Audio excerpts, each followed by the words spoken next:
Bentrovati, buongiorno telespettatrici, telespettatori di Antenna 3. Siamo in diretta anche per questo giovedì 8 aprile per aggiornarvi su tutti i fronti della cronaca, dell'attualità, della politica. Dobbiamo cominciare con una notizia tragica che arriva dall'A4, dall'autostrada A4, perché questa mattina si è verificato un pauroso incidente tra gli svincoli di Lattisana e Portogruaro in direzione Venezia, poco prima del casello di Portogruaro. Due tir che si sono tamponati. Nell'incidente è morto un cittadino serbo di appena 27 anni, uno dei conducenti rimasti coinvolti. Il personale sanitario del SUEM è intervenuto anche con l'eliambulanza, ha provato a rianimare l'uomo sul posto, ma non c'è stato nulla da fare. Sul posto sono intervenuti anche i vigili del fuoco, la polizia autostradale di Palmanova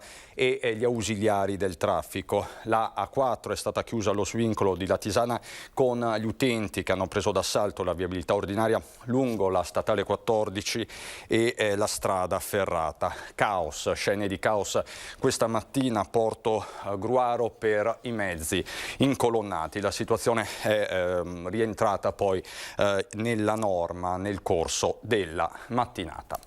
La cronaca adesso ci porta nel Padovano, più precisamente a Santa Giustina in Colle. Siamo collegati con la collega Chiara Gaiani. A Santa Giustina in Colle è ancora barricato in casa l'uomo che ieri, dopo aver rifiutato un TSO, ha aggredito a colpi di forcone un vigile. Ma ci aggiorna per l'appunto da Santa Giustina in Colle la nostra Chiara Gaiani. Chiara, buongiorno. Buongiorno, siamo a Santa Giustina in Colle, in via Dante, dove da 24 ore un uomo di 61 anni che ha rifiutato un trattamento sanitario obbligatorio è barricato all'interno della sua abitazione. Tutto ha avuto inizio ieri intorno alle 10, quando su richiesta del medico che lo ha in cura, il sindaco di Santa Giustina in Colle ha firmato proprio il trattamento sanitario obbligatorio perché questa persona possa avere le cure di cui ha in questo momento bisogno. L'uomo, quando si sono presentati i sanitari accompagnati dagli agenti della polizia locale, però ha reagito brandendo un forcone e colpendo per fortuna lo scudo protettivo un agente della polizia locale della Federazione del Campo San Pierese che per fortuna è illeso. A quel punto qui sono arrivati anche i carabinieri, i vigili del fuoco. Da ieri pomeriggio stanno operando i SOS del battaglione di Mestre, delle squadre specializzate nella mediazione e in caso di necessità dell'intervento. La linea delle forze dell'ordine è quella del dialogo, un dialogo che non si è mai interrotto durante tutta la notte, che sta proseguendo anche in queste difficilissime ore. Nel frattempo, come potete vedere, questo pezzo di strada, circa mezzo chilometro dal centro di Santa Giustina in Colle, direzione Villa del Conte, questa via Dante è una provinciale, è bloccato. Gli agenti della polizia locale che stanno turnandosi hanno anche spostato leggermente il posto di blocco che si trova dall'altra parte, dove si trovano anche il municipio e la chiesa di Santa Giustina in Colle, per permettere l'accesso a scuola dei ragazzi. Una situazione che è di stallo, il dialogo va avanti e ovviamente noi continueremo a tenervi aggiornati.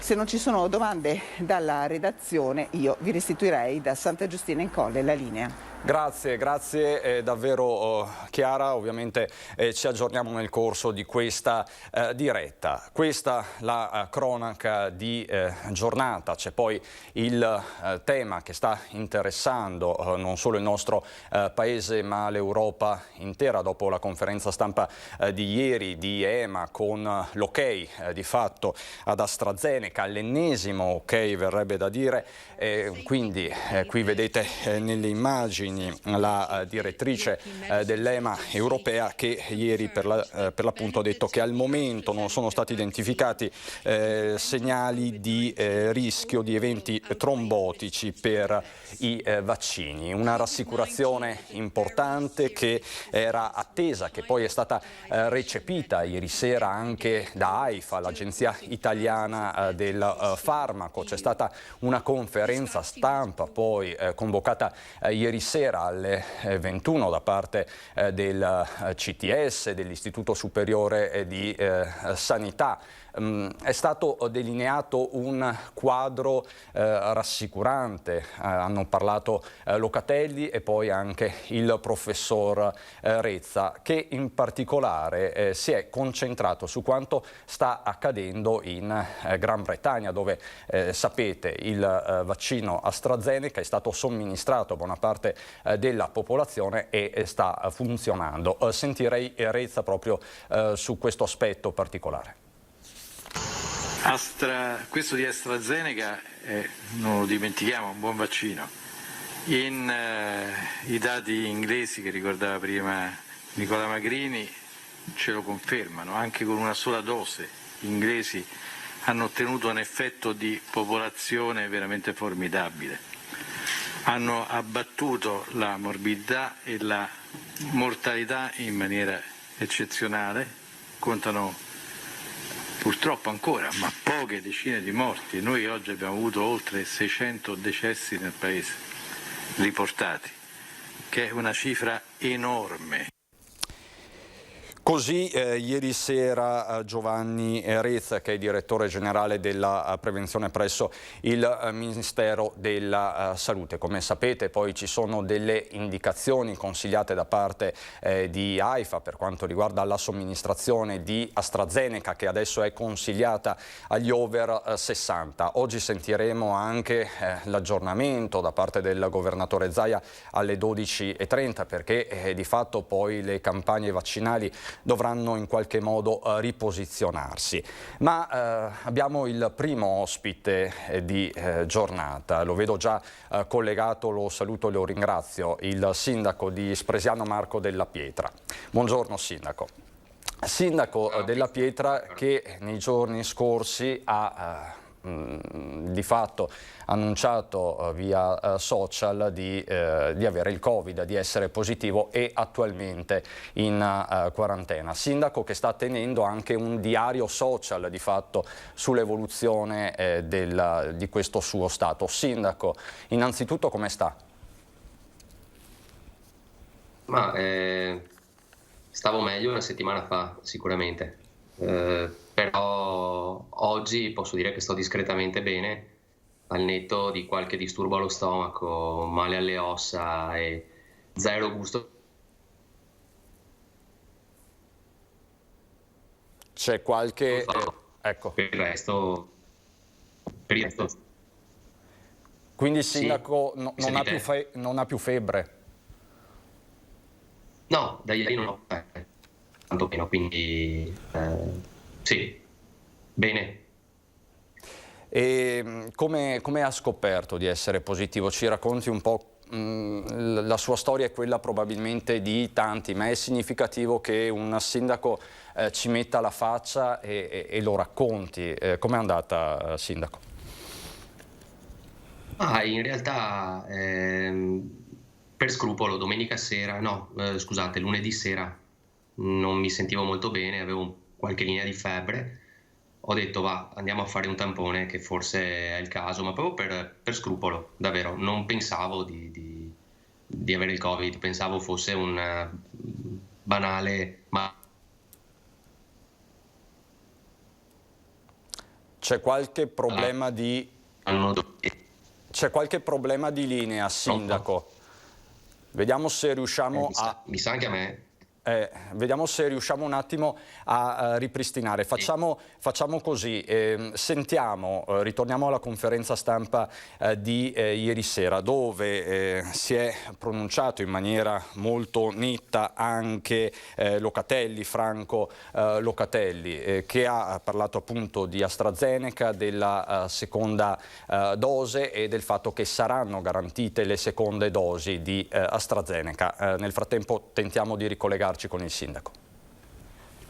Ci sono delle ipotesi che fanno pensare a delle reazioni del sistema immunitario, una sorta di autoimmunità che predisporrebbe all'attivazione della cascata della coagulazione e quindi al verificarsi di questi fenomeni, che però, lo sottolineiamo ancora una volta, sono molto rari. Al momento non ci sono gli elementi per non considerare la somministrazione dello stesso vaccino, cioè del vaccino di AstraZeneca, in chi ha ricevuto la prima dose di questo vaccino, pur essendoci, e l'ho detto prima, un numero limitato di soggetti che hanno ricevuto una seconda dose, quindi essendo importante che vengano fatte ulteriori riflessioni una volta che i numeri vengano poi accumularsi, confermando questo tipo di indicazione piuttosto che considerando soluzioni alternative.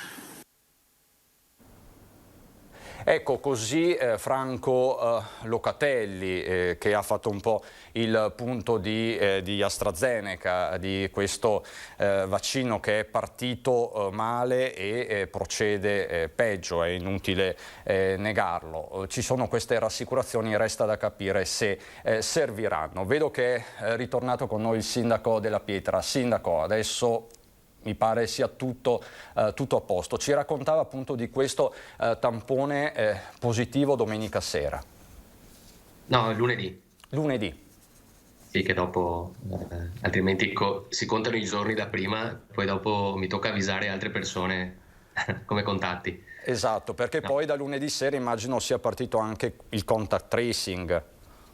Sì, infatti quella è la parte un po' più dura, ecco, perché alla fine c'era Pasqua, io a Pasqua ho visto qualche membro della mia famiglia, quindi adesso siamo tutti quanti isolati. Fortunatamente a ieri sono tutti negativi e io adesso sto facendo tra l'altro la quarantena nella mia vecchia cameretta di quando ero piccolino, quindi sono a casa dei miei, ho la mia camera, il mio bagno, sono completamente indipendente.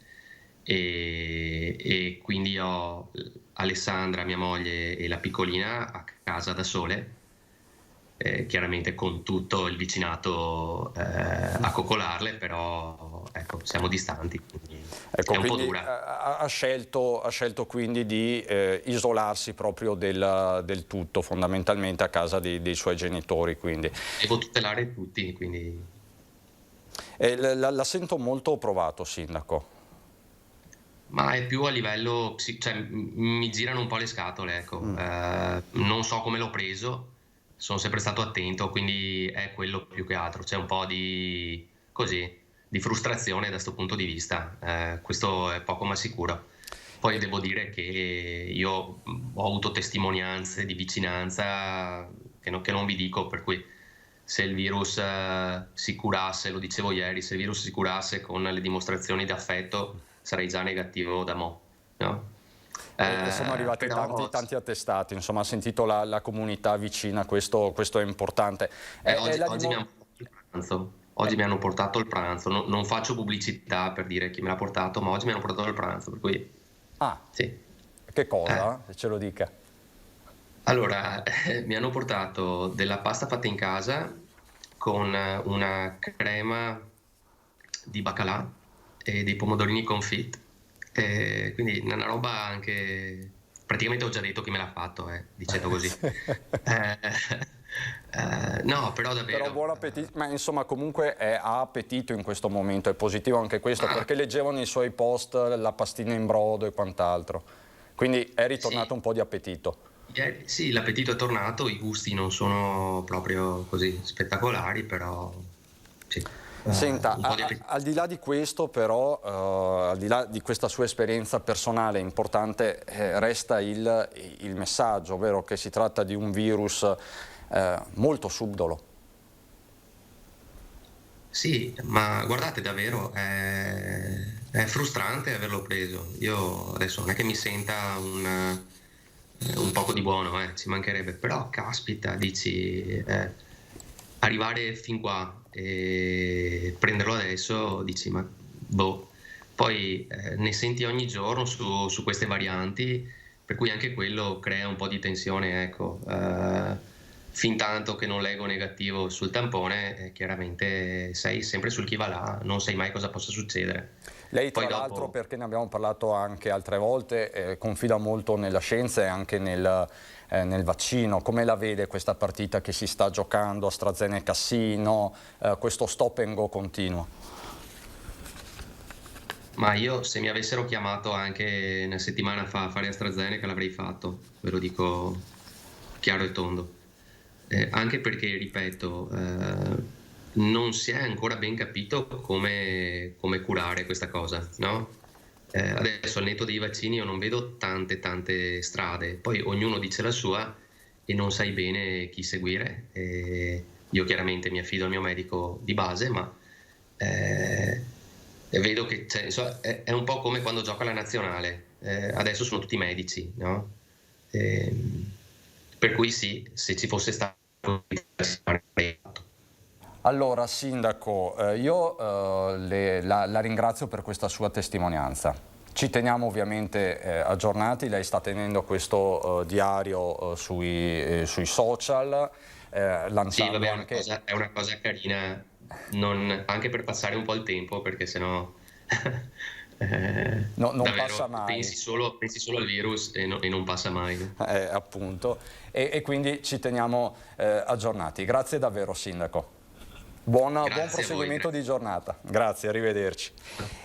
E vedo già collegato l'altro nuovo ospite di questa giornata, perché il tema dei vaccini poi riguarda tutti, riguarda i singoli, gli amministratori, riguarda il mondo dell'economia e dell'azienda. Siamo collegati con il vicepresidente della Confartigianato di Verona, Gian Domenico Franchini. Buongiorno vicepresidente, benvenuto su Antena 3. Buongiorno a lei, grazie di averci chiamato. Allora, Franchini, il tema dei vaccini è basilare per l'intera economia. Le categorie economiche stanno chiedendo al governo di accelerare. Lei che prospettive vede davanti? Innanzitutto io penso che sia l'unico sistema che abbiamo per poter uscire da questa pandemia che ormai da più di un anno ci mette veramente con le spalle al muro da un punto di vista prima di tutto sanitario, ma non in secondo luogo da un punto di vista economico, che vanno di pari passo. Diciamo che come comunità europea non abbiamo fatto una bellissima figura, partendo da questi contratti che non si sono mai capiti come sono stati fatti e da tutte le problematiche che sono seguite poi dal momento in cui sono arrivati i primi vaccini in poi.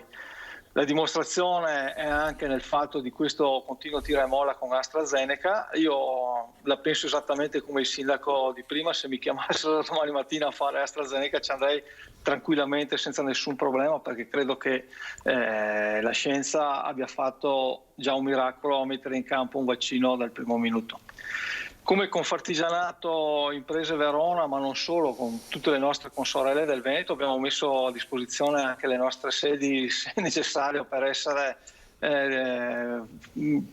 trasformate come punti vaccinali, e anche le nostre aziende, quelle più grandi ovviamente, che hanno la possibilità di poter ospitare i centri vaccinali. Diciamo che aspettiamo con ansia che ci sia la famosa immunità di gregge per poter riprendere appieno le attività economiche. Ecco, quando è che potremmo dire di essere fuori dall'emergenza? Quando è che veramente anche l'economia potrà tirare un sospiro di sollievo?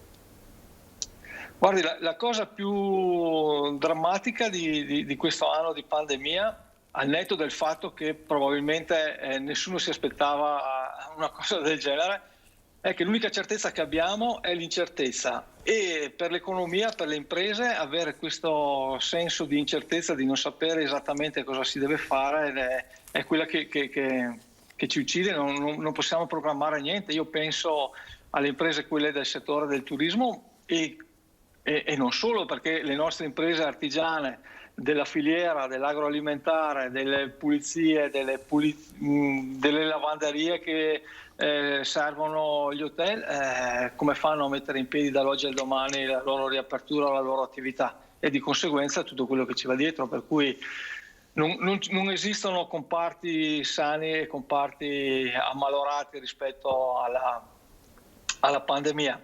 Diciamo che tutta la filiera dell'economia è in crisi. Anche noi vediamo a Verona che abbiamo delle attività che proseguono, delle attività che sono appunto in filiera, che sono in grossa difficoltà.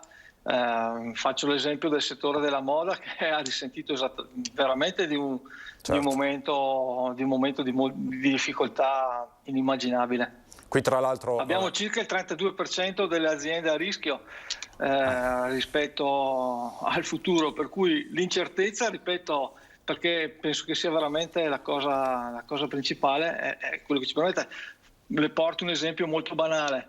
Il governo centrale ha imposto ai negozi del settore del benessere, per cui parrucchieri, estetisti, tatuatori e quant'altro, a loro spese, di dover predisporre i loro saloni con dei dispositivi anti-Covid, per dopo vederli chiusi, dopo vederli aperti, dopo vederli chiusi.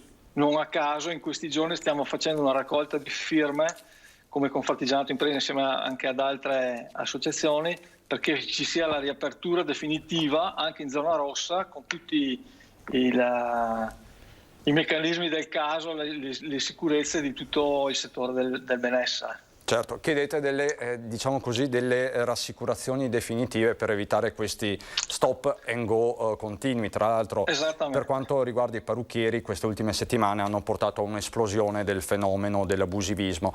Senta Franchini, abbiamo qualche istante di pubblicità, dopo torniamo subito con lei. A fra poco. Grazie. Bene.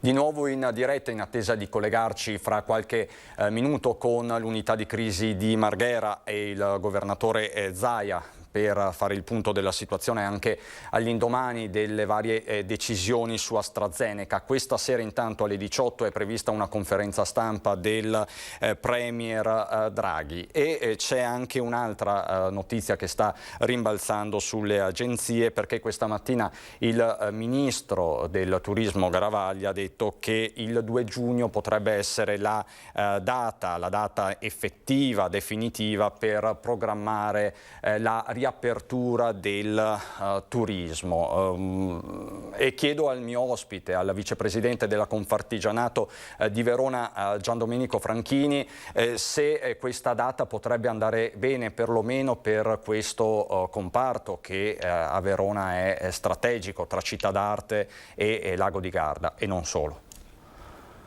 Certo, potrebbe andarci bene qualsiasi data.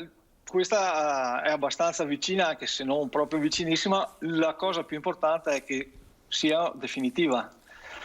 Ricordiamo bene tutti che all'inizio dell'inverno hanno prorogato di 15 giorni la riapertura dell'attività invernale sulle nostre montagne. Non vorrei che fosse la stessa roba. È anche vero che è un periodo diverso, che andiamo verso l'estate, e ci ricordiamo che anche lo scorso anno l'estate, insomma, ci ha dato un po' di tregua rispetto al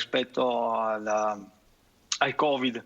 Mi auguro che sia veramente l'inizio della riapertura, perché, come diceva benissimo lei, Verona è una delle città più turistiche d'Italia, e non solamente per quanto riguarda, come si diceva poc'anzi, l'aspetto degli alberghi e dei ristoranti, ma di tutta la filiera che fa capo alla...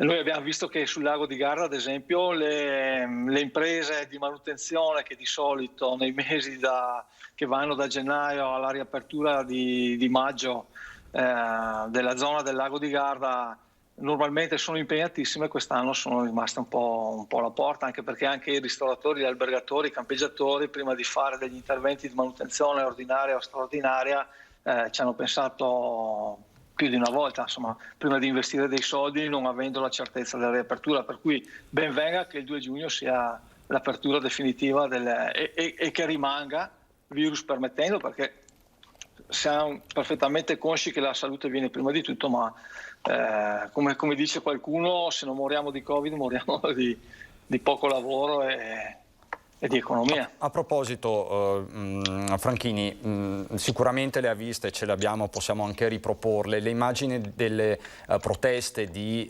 piazza che ci sono state nei giorni scorsi a Roma, in particolare quella a Montecitorio, dove ci sono stati anche dei tafferugli, dei momenti di tensione con la polizia. Ecco, vediamo queste immagini che hanno sollevato anche un dibattito.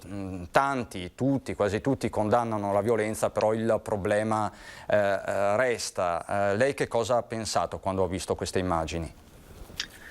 Guardi, io ho pensato che, pur condannando ogni atto violento che non ha mai una giustificazione, altrimenti andremo a finire che non viviamo più in un paese democratico, però comprendo e comprendiamo la grande amarezza che a volte si trasforma in fragorosa rabbia e che è esplosa in queste manifestazioni di piazza davanti ai palazzi della politica.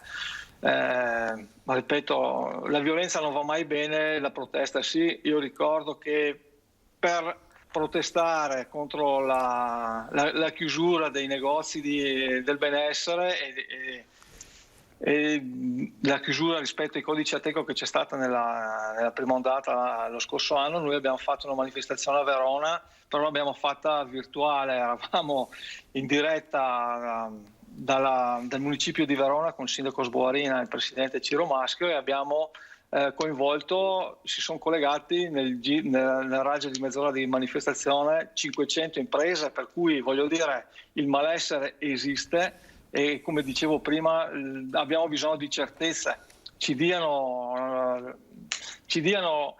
la possibilità di ricominciare a lavorare. I ristori sono quello che sono, le cifre in termini assoluti sono importanti, in termini dei soldi che arrivano alle imprese coprono a malapena al massimo il 5% della perdita di fatturato. Non riusciamo neanche a coprire le spese vive che abbiamo, per cui c'è veramente necessità. E c'è l'esigenza di riprogrammare la ripartenza. Messaggio forte e chiaro, Franchini. La ringrazio davvero, ci aggiorniamo ovviamente nel corso delle prossime settimane con la Confartigianato di Verona. Diamo la linea a Marghera perché è arrivato proprio adesso Zaia. Anzi no, non brevi niente. Intanto facciamo il bollettino. Bollettino, test rapidi 3.978.000 e test molecolari 4.674.000. Totale 8.653.000. Negli ultimi 24 ore 1.241 positivi. I positivi 1241 su 44.878 tamponi sono il 2,76. Vedete che da 2 o 3 giorni si è abbassata l'incidenza percentuale.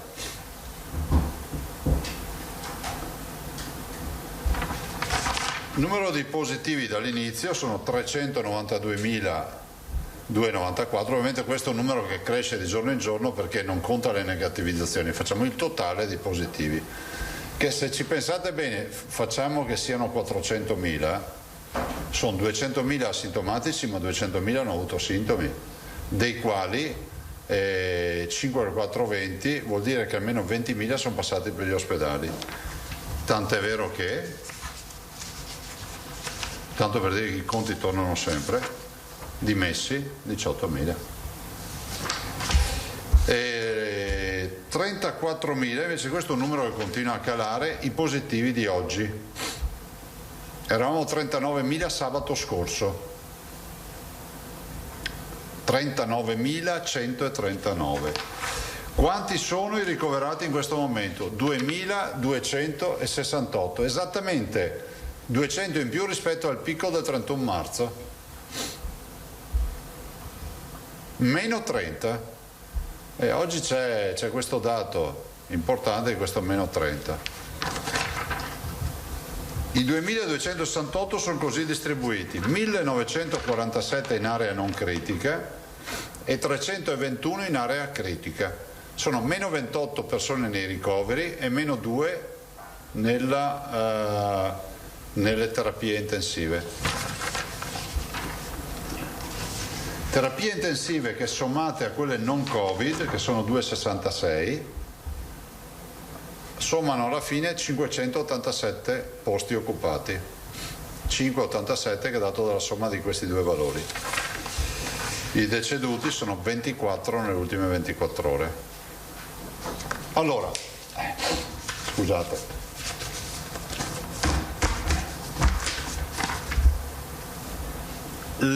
Allora, l'R con T asseverato e confermato è 0,96.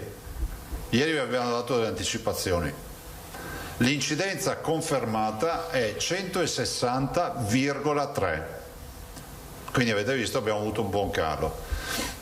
Ovviamente qualche preoccupazione ce l'abbiamo. Vi do solo un dato che è esemplificativo. Prima ondata avevamo un rapporto ricoverati in area non critica, terapie intensive, di 6 a 1, cioè 6 in zona non critica e un paziente in terapia intensiva. Grazie. Mascherina, non so cosa gli agaffate. No, sembra che sia ese caustica. E tanto non è la marca, posso dirlo, no? Allora, poi la seconda ondata, terza ondata, ha avuto una caratteristica unica, cioè siamo passati da 6 su 1, pensate, a 8 su 1, che è un incremento non di poco, è un terzo di incremento se ci pensate, 2 su 6 è un terzo.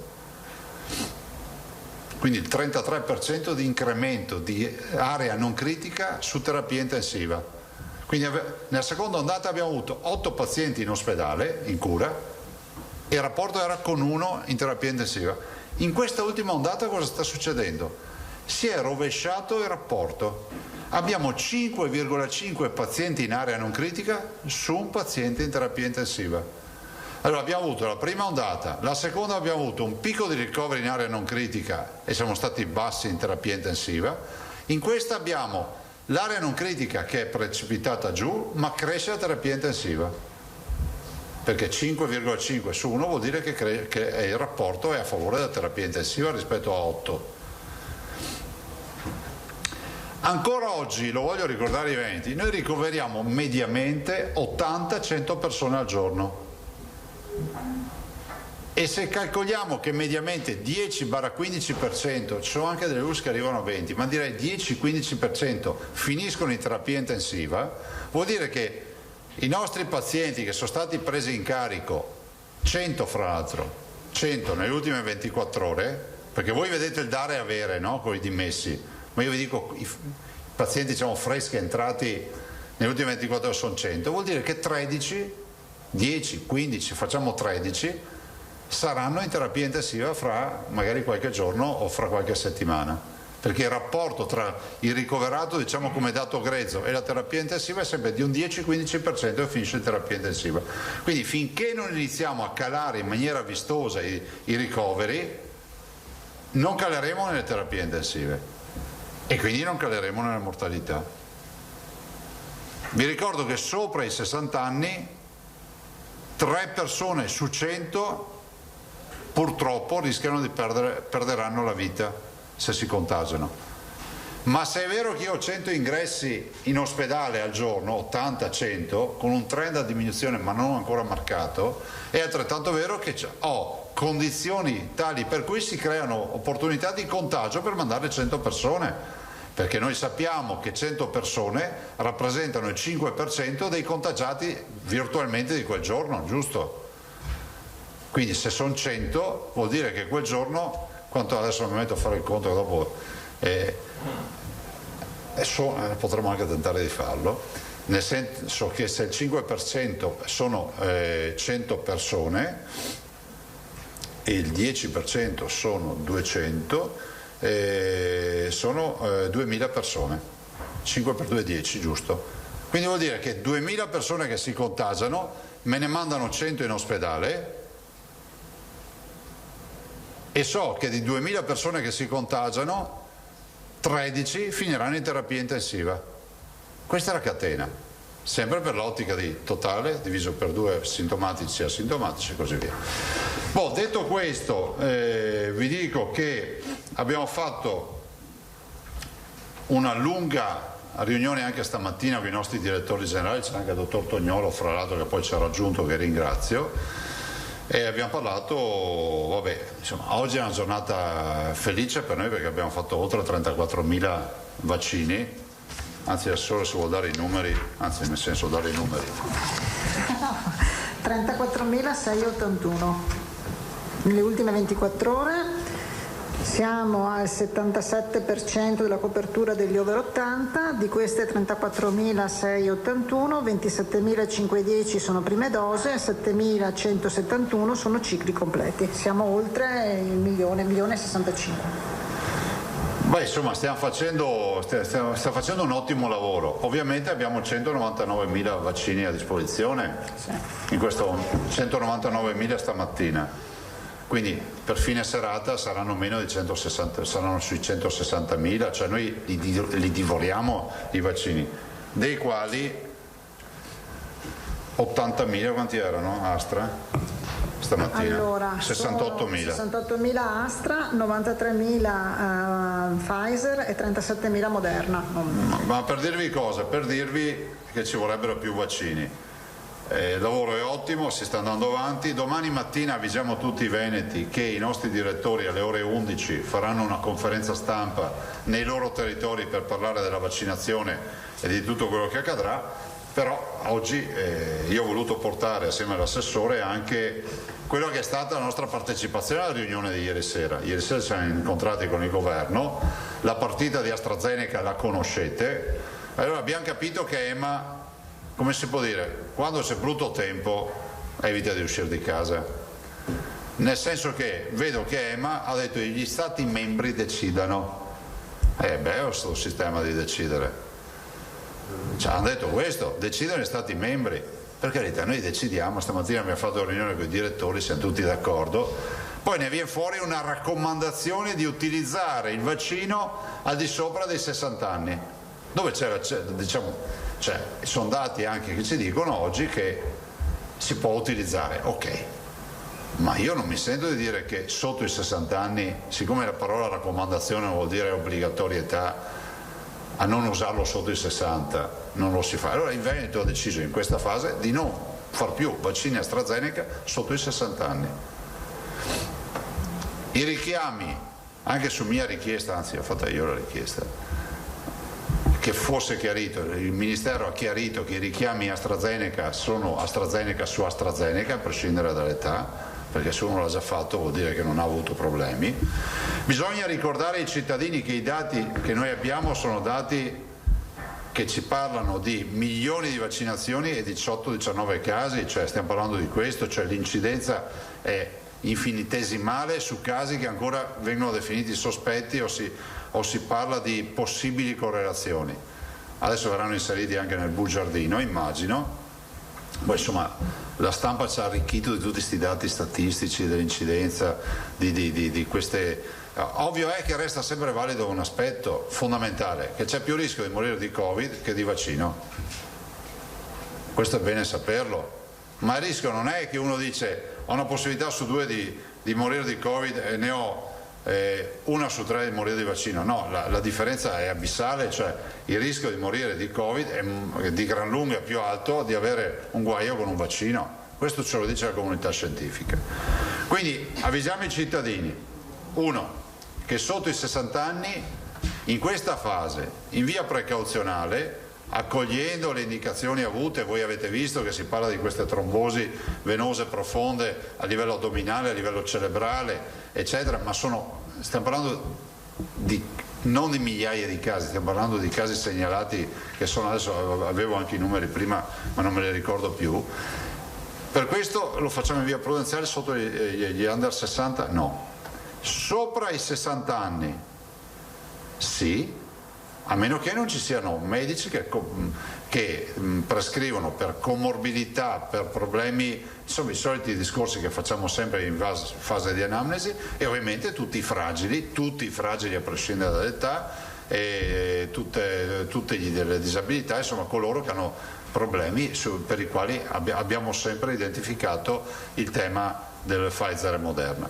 E noi andiamo avanti, si va avanti, quindi anche oggi è stato deciso di concludere gli ultra ottantenni, di continuare con le categorie con fragilità e di scendere man mano verso i 60 anni, ovviamente adesso aggredendo per bene la categoria, con la vaccinazione, la categoria dei ovviamente over 70, cioè conclusi gli ottantenni e iniziati i settantenni, non è che iniziamo anche i sessantenni adesso, cerchiamo di fare in modo di chiudere i blocchi. Guardate, quando noi abbiamo chiuso il blocco degli over 70 abbiamo già risolto l'80% dei nostri problemi del Covid, questa è la verità, questo ce lo dicono assolutamente tutti. Ieri c'è stata una giornata un po' concitata, è ovvio, no? È inevitabile, attendavamo il verdetto di EMA, poi è stata fatta la riunione del governo, noi vogliamo essere i primi a dare indicazioni certe. La dottoressa Russo ha già fatto la circolare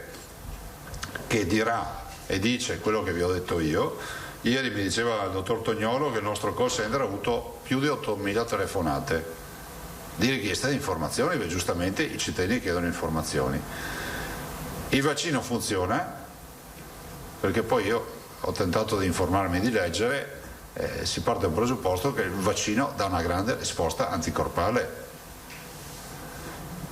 Io Frodo lo conosco perché in casa mia hanno fatto AstraZeneca, nel senso i miei genitori, dove la prenotazione era possibile perché comunque 79 e 76 anni hanno fatto AstraZeneca, ma come moltissimi altri anziani che hanno ovviamente, che sono stati chiamati. È un vaccino peraltro che dà una grande risposta anticorpale e il totale di questa risposta lo si vede dopo ovviamente il secondo richiamo, cioè dopo il richiamo, quindi dopo la seconda dose. Guardate, io non aggiungerei altro, se no faccio gli auguri a due signore, poi passo a voi la parola per le domande. La signora Lina Donin di Masi, provincia di Padova, 103 anni oggi, quindi facciamo il compleanno, gli auguri alla signora. Ma c'è anche di più, perché c'è la signora Caterina Visentin, ospite dell'RSA di Montagnana, quindi salutiamo anche tutti gli ospiti dell'RSA di Montagnana, e la signora Caterina Visentin facciamo gli auguri perché oggi fa niente po' di meno che 105 anni e sicuramente sarà anche vaccinata. Prego. Tosato comincia come al solito forte. Se riusciamo, perdonatemi se ve lo chiedo, se riusciamo a fare un breve giro, perché dopo la videoconferenza e devo essere puntuale, e oggi sapete c'è anche quella con Draghi, quello che è il Presidente di Regione e via. Allora, ecco, buongiorno Presidente. Allora, questo impiego di Astra che lei ci ha appena illustrato influirà in qualche modo nei tempi e nelle modalità della campagna, visto che mi pare ne avete 68.000 dosi? No, cioè, la campagna fondamentalmente è già, come si può dire, orientata su delle classi di età ben definite, no? Gli over 80 e poi andiamo scendendo gli over 70 e poi gli over 60. Astra può essere assolutamente utilizzato, diciamo, con tranquillità in queste fasce d'età, secondo quello che è stato detto dagli scienziati, per cui per noi significa ancora di più concentrarsi su queste fasce di età.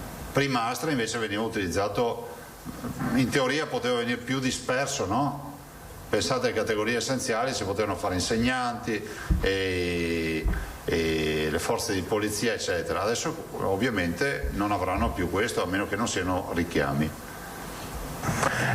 A proposito di insegnanti, continuano ad arrivare segnalazioni di insegnanti che abitano in una provincia e lavorano in un'altra.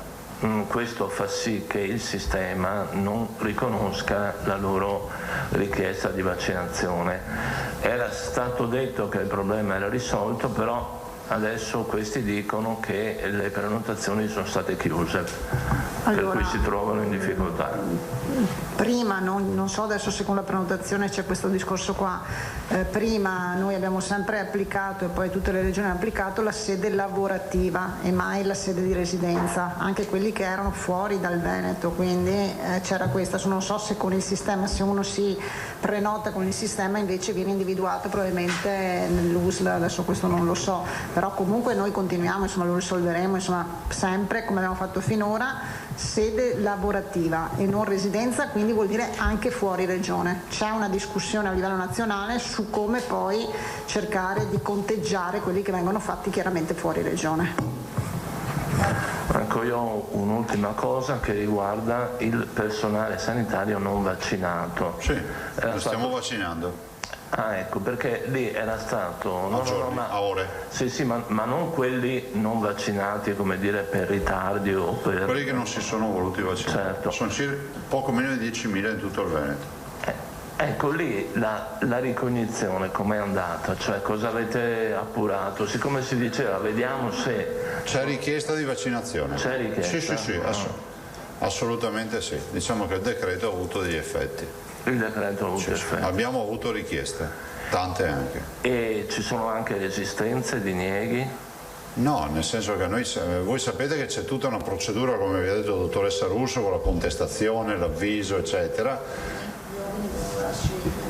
Gli ordini devono darsi elenchi, però abbiamo visto che volontariamente moltissimi hanno chiesto di poter adempiere a questo obbligo che oggi è diventato di legge per gli operatori. Grazie. Prego. Fois, Bonet, Manzan.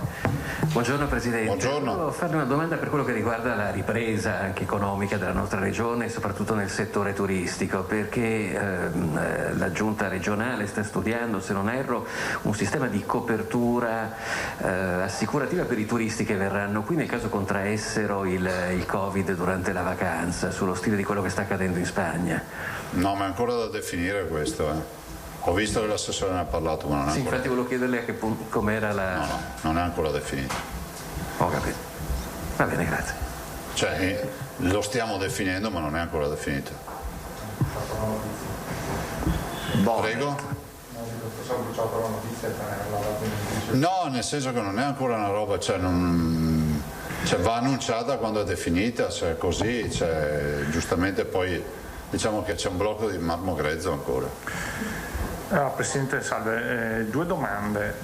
La prima riguarda AstraZeneca, cioè sono un po' spiazzato dei toni, nel senso che io ieri avevo capito che era un problema enorme questa roba di AstraZeneca, no? Cioè che avrebbe impattato lo sarebbe stato se avessero vietato l'uso di AstraZeneca.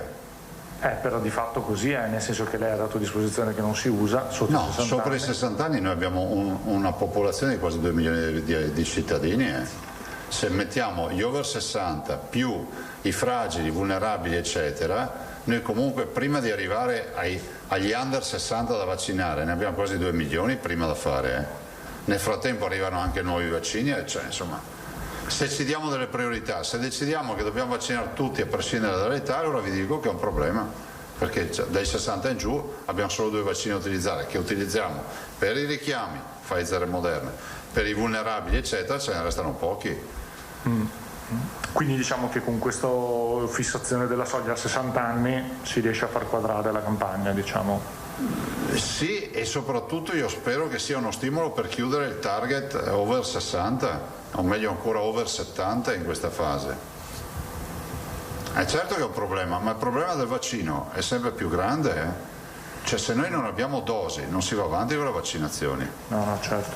E, avete contezza, magari un po' presto oggi, ma il fatto che questa notizia abbia impattato nei centri vaccinali con la gente che rifiuta AstraZeneca? Ma sicuramente la situazione della reputation è pesante, perché ieri abbiamo avuto 8.000 telefonate al call center per solo avere informazioni su AstraZeneca, è ovvio che si diffonde inquietudine. Ai cittadini possiamo dire che in sicurezza lo si continua a fare lo si farà. Perché per esempio tutti gli insegnanti adesso devono passare all'altro, a Pfizer, quelli che restano, però non credo siano pochissimi, o no? Quanti sono più o meno? C'è un 40% di insegnanti che deve passare, però guardate, è un problema che arriverà gradualmente, perché prima io penso che anche gli insegnanti siano d'accordo, abbiano priorità gli ultra ottantenni, gli ultra settantenni, perché quando parliamo di insegnanti parliamo sicuramente di persone ma anche adulte o molto adulte, ma molti sono giovani che la loro condizione di rischio è infinitesimale rispetto a quella di un ultra però loro non sono come categoria prioritaria, non più. Erano. È cambiato tutto? No, vi ricordate, era il primo piano, quello con i servizi essenziali, nel secondo piano siamo passati alle fasce d'età con le priorizzazioni. E ci dicono, è chiaro che ci dicono concludete anche quelle e le categorie degli essenziali che hanno partite, che hanno forze dell'ordine e personale scolastico, queste sono le due categorie che noi avevamo iniziato, però c'è un piano che dice solo fascia d'età e quindi aggredire soprattutto quelli che sono più a rischio. Pensavo si dovessero comunque completare ormai che erano partite, ma invece no. Ok, va bene. Poi l'altra cosa invece riguarda le chiusure.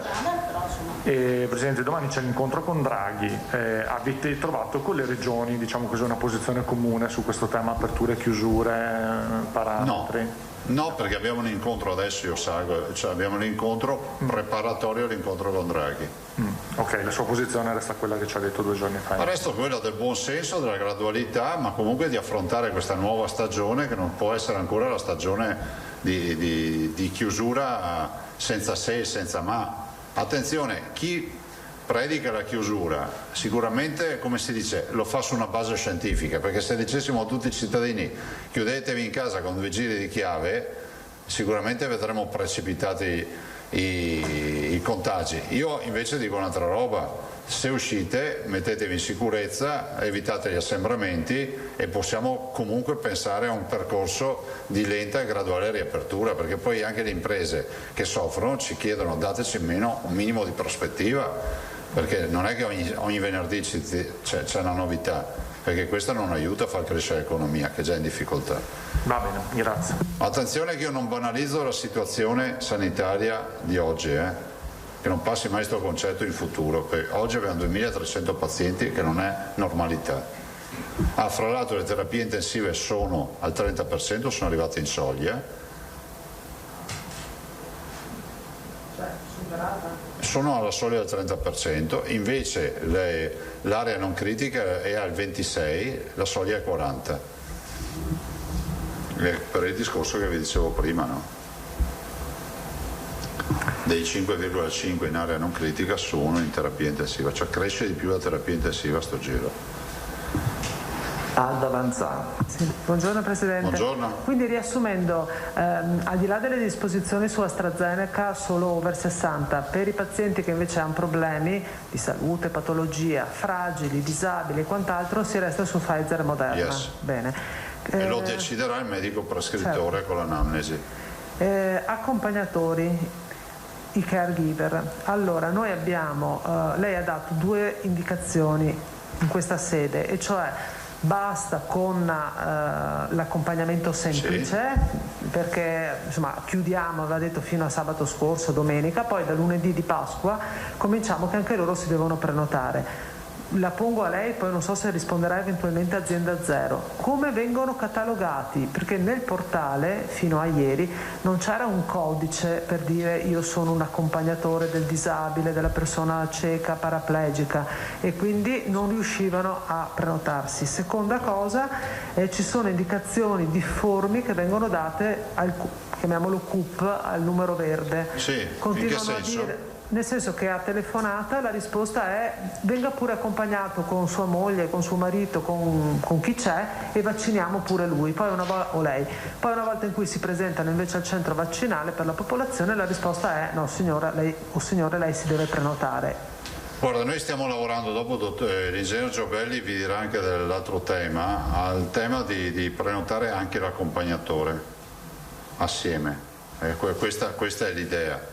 Ovvio è che non è semplice e soprattutto dovremo capire come identificare bene le categorie, tutto qui, dopo magari ne parlate assieme. Voglio anche dirvi che nel passare la parola al dottor Tognolo e poi all'ingegner Giobelli, loro oggi vengono a parlarvi di quello che è la modifica che a giorni faremo rispetto al fatto dell'autocertificazione durante la prenotazione, in modo tale che uno, senza avere tanti casini, flega, cioè dà un ok e dice boh, mi assumo io la responsabilità di dirti che sono categoria fragile e disabile, anche perché nella sua introduzione il dottor Tognolo vi dirà anche quanti dati poi scopriamo che ci sono grappoli di dati che comunque, per quanto bravi possano essere tutti i nostri dell'informatica, delle direzioni generali, ci sarebbe sempre qualcuno dimenticato da qualche parte. È naturale, è umano, no? Perché poi le classificazioni avvengono per mille motivi, e quindi abbiamo scelto di andare avanti per questo progetto, e poi vi daranno anche i tempi, ma insomma sono brevi, giorni, insomma qualche giorno, e basta, poi ti darò la risposta. Se non c'è altro io vi saluto. Lascio la parola al dottor Tognolo per un'introduzione, ma le spieghiamo anche questa storia dei dati, in modo tale dopo venga qua. Dopo l'ingegner Giobelli vi dice grazie ragazzi, buongiorno. Se l'ingegner Giobelli si sposta. Resta inteso che da oggi va a domani spingeremo ancora di più sugli over 70, over 80 AstraZeneca, quindi sarà, e quindi chi si prenota sa già, e comunque se non ha comorbidità è AstraZeneca. Grazie. Prego dottore. Grazie. Io volevo intanto dire che da giovedì scorso, 1° aprile, che è partito il sistema, a questa mattina alle 7 erano circa 115.000 le prenotazioni fatte, e credo che a sera arriveremo oltre le 130.000 prenotazioni. Ieri, che è stato un momento in cui l'azienda di Padova, la SEI Leugane, ha avvertito e comunicato che dalle 16 poteva riaprire le prenotazioni, in meno di un'ora sono state fatte 14.000 prenotazioni, quindi il sistema ha retto almeno 3 prenotazioni al secondo. E finora, da questo punto di vista, anche altri giorni ci sono stati picchi non così elevati, ma 6-7.000 prenotazioni ogni mezz'ora, ogni ora, sono avvenute anche nei giorni precedenti, sempre a Padova o anche a Treviso, e il sistema non ha mai avuto alcun problema dal punto di vista del consentire la conclusione della prenotazione. Quindi credo che questo sia già un dato abbastanza significativo di come funziona. Abbiamo ricevuto ovviamente delle segnalazioni su qualche disfunzione, soprattutto, arrivo al punto, sull'identificazione dell'appartenenza alla categoria dei disabili o degli estremamente vulnerabili. Per quanto riguarda gli accompagnatori, faccio presente che noi, seguendo le disposizioni che arrivano dal livello nazionale, per i disabili avevamo già previsto la possibilità, nel momento in cui si prenota un disabile, di avere automaticamente anche il posto per l'accompagnatore, che ovviamente non si prenota, ma praticamente una prenotazione per il disabile vale 2 vaccini, uno per il disabile e l'altro per il caregiver, che ovviamente farà il vaccino in base al suo stato di salute, quello che deciderà il medico al momento dell'accoglimento. Quindi questo perché è molto chiara l'indicazione nazionale. Ovviamente questo non sempre è compreso, è conosciuto dal cittadino che si prenota, e quindi noi faremo, dopo ve lo spiegherà in modo più preciso l'ingegner Gobelli, faremo in modo tale che dalla settimana prossima, non credo i primi giorni, sarà probabilmente verso fine settimana, l'accompagnatore, nel momento in cui accede, dichiara di essere l'accompagnatore e automaticamente viene accettato come prenotazione. Ovviamente dovrà dimostrare al momento della vaccinazione di essere effettivamente accompagnatore di una persona vulnerabile o fragile che si voglia dire. Adesso stiamo studiando con la software house che ci assiste qual è la modalità più semplice da eseguire, da effettuare nel momento dell'accesso al portale. E in questi giorni, ieri abbiamo fatto delle ulteriori modifiche alla banca dati che sta dietro alla possibilità, dietro al portale, che quindi rende possibile la prenotazione, in modo tale che per ogni medico di base, questo aiuta tanto soprattutto il lavoro delle aziende sanitarie ma anche il medico di base, che per ogni medico di base tutti i suoi assistiti vengano, tra virgolette, catalogati o comunque identificati, se appartenenti a una categoria di quelle che ho appena detto, disabili o estremamente vulnerabili, se sono stati vaccinati completamente o parzialmente. Dovremmo riuscire anche all'inizio della settimana prossima ad aggiungere anche l'informazione se quella persona ha comunque fatto una prenotazione, in modo tale che anche se il cittadino si rivolge al medico di base per la sua prenotazione, per prenotare o per effettuare il vaccino, il medico di base sappia qual è lo stato dell'arte rispetto al suo assistito. Questo porta a modificare, integrare e anche migliorare la qualità dei numeri sugli elenchi degli estremamente vulnerabili e dei disabili che noi abbiamo predisposto al momento della partenza. Quindi in una settimana quegli elenchi stanno già cambiando, nel senso che vengono integrati e vengono aggiunte le informazioni per evitare che una persona entri, digita il proprio codice fiscale e non si veda riconosciuta. Non ci fermeremo qua e su questo appunto lascio la parola all'ingegner Gobelli.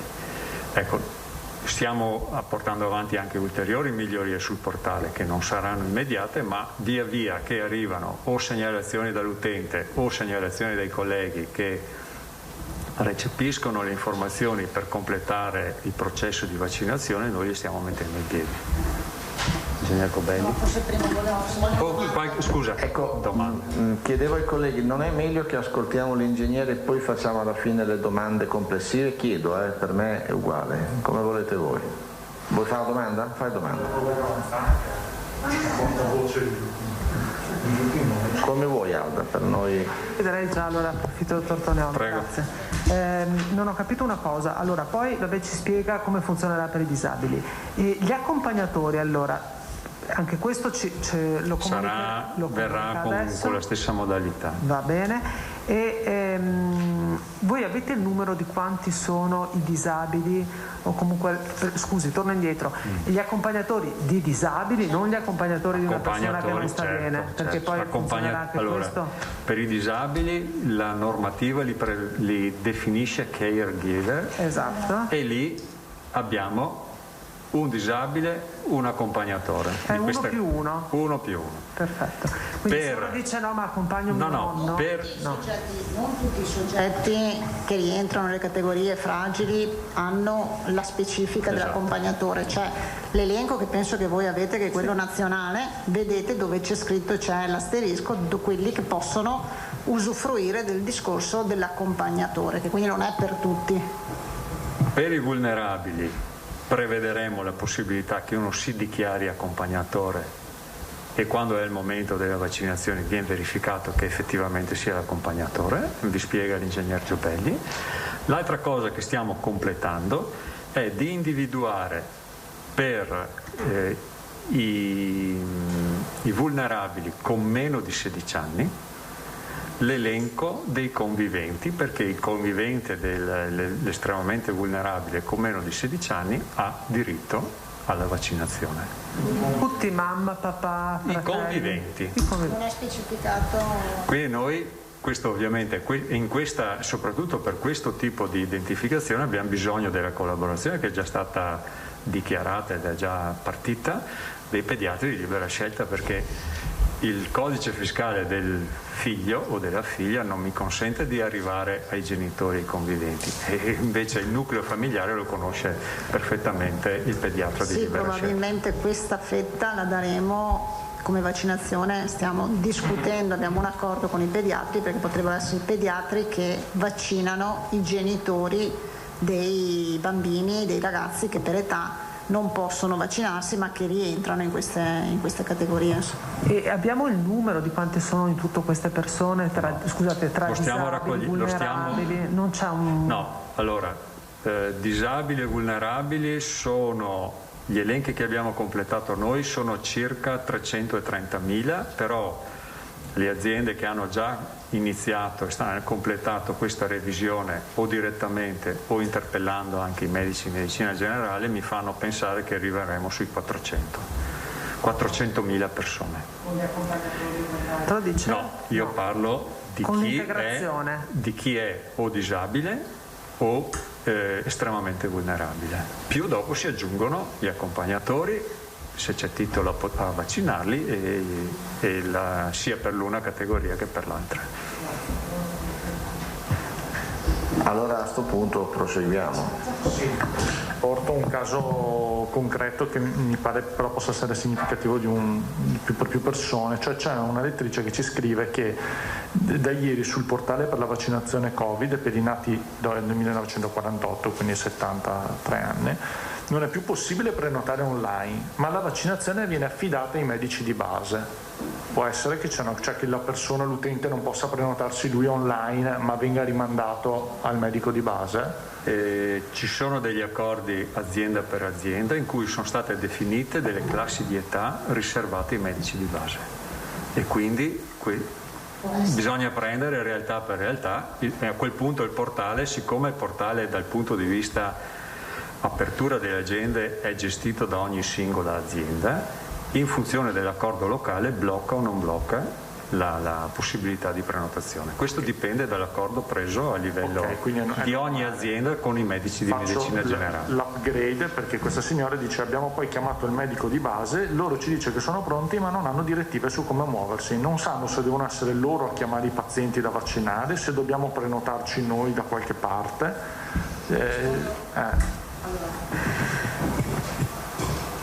Io credo che i medici sanno, cioè nel senso che noi abbiamo fatto una riunione anche ieri, ci sono medici che si sono organizzati chiamando direttamente i pazienti e facendo il famoso Vax Day, quindi un giorno di vaccinazione, non so, per 5 classi di età, 75, 79, 70, 79, soprattutto quelli della medicina di gruppo, e hanno chiamato tipo tutti i loro assistiti per ordine alfabetico, oppure insomma chiamato loro, comunque hanno fatto un invito aperto, diciamo così, come abbiamo fatto le sperimentazioni a Treviso.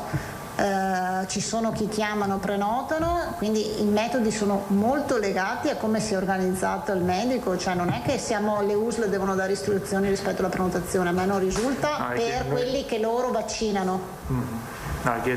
Segnalo che comunque noi in redazione abbiamo tantissime segnalazioni di gente che chiama il medico di base anche la prenotazione, e poi ci dice che il medico di base non sa come fare, non sa chi rivolgersi. Posso aggiungere questo facendo riferimento all'incontro a cui ha fatto cenno l'assessore adesso. Già alla Pedemontana, ma noi siamo disponibili per tutte le aziende, noi abbiamo anche fatto in modo che possa ogni medicina di gruppo avere la sua agenda sul portale. Io ho visto, se non ricordo male, o domenica o lunedì, no, domenica no, lunedì no, perché i giornali non sono usciti, sabato, un avviso scritto piccolo di un medico di base delle mie parti, vicentine, e che annunciava la possibilità di prenotarsi sul portale.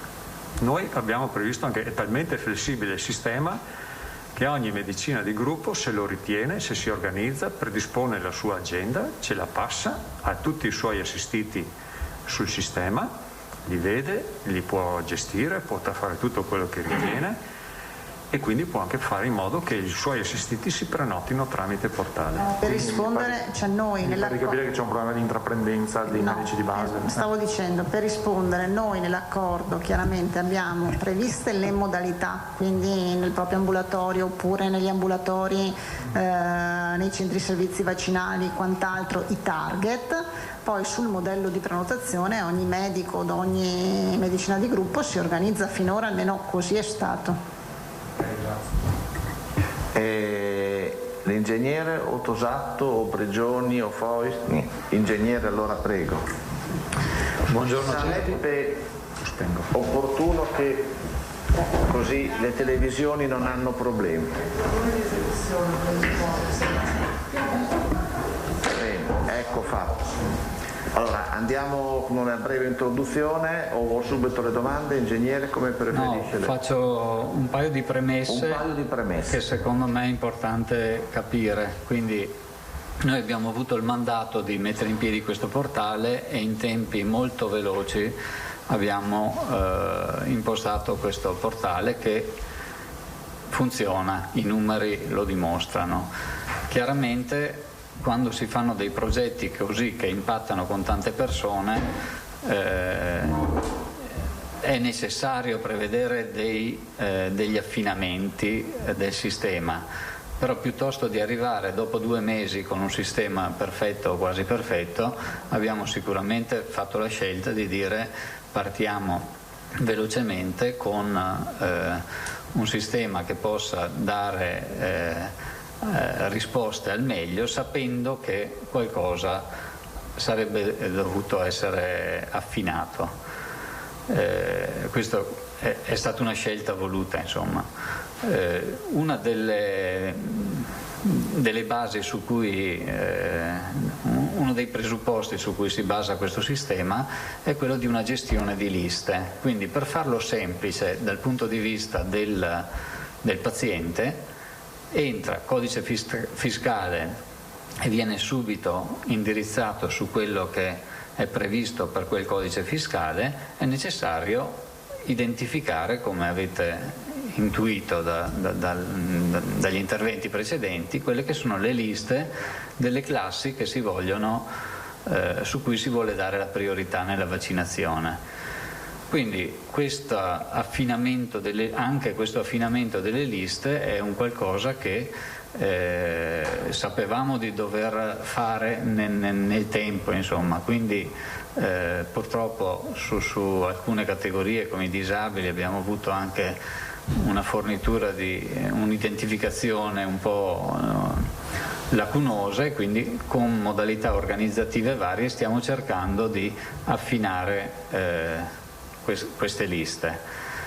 Dall'altra parte, nell'ottica dell'evoluzione del sistema, una delle cose che avevamo ipotizzato e che adesso stiamo realizzando è quella di fare in modo che il paziente, quando entra e che non si trovi in alcune liste, nelle liste in cui ritiene di essere, possa autodichiararlo, quindi consentire comunque di arrivare a una prenotazione da parte di questo paziente nelle liste che lui ritiene di essere, facendogli presente che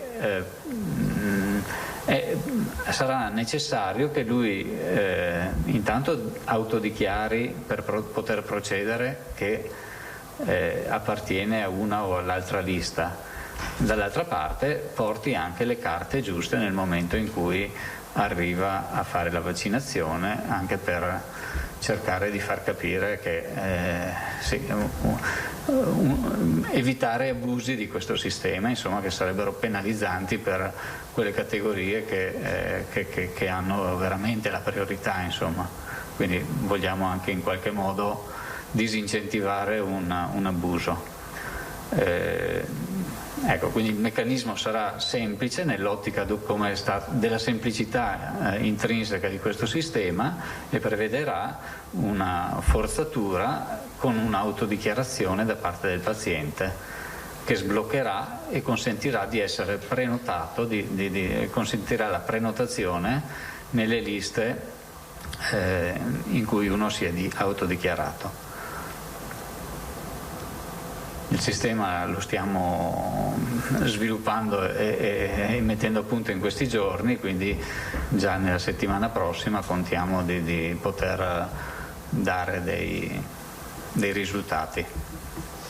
Prego. Allora, la Davanzan, qualcun altro ha domande? Fois, Tosa.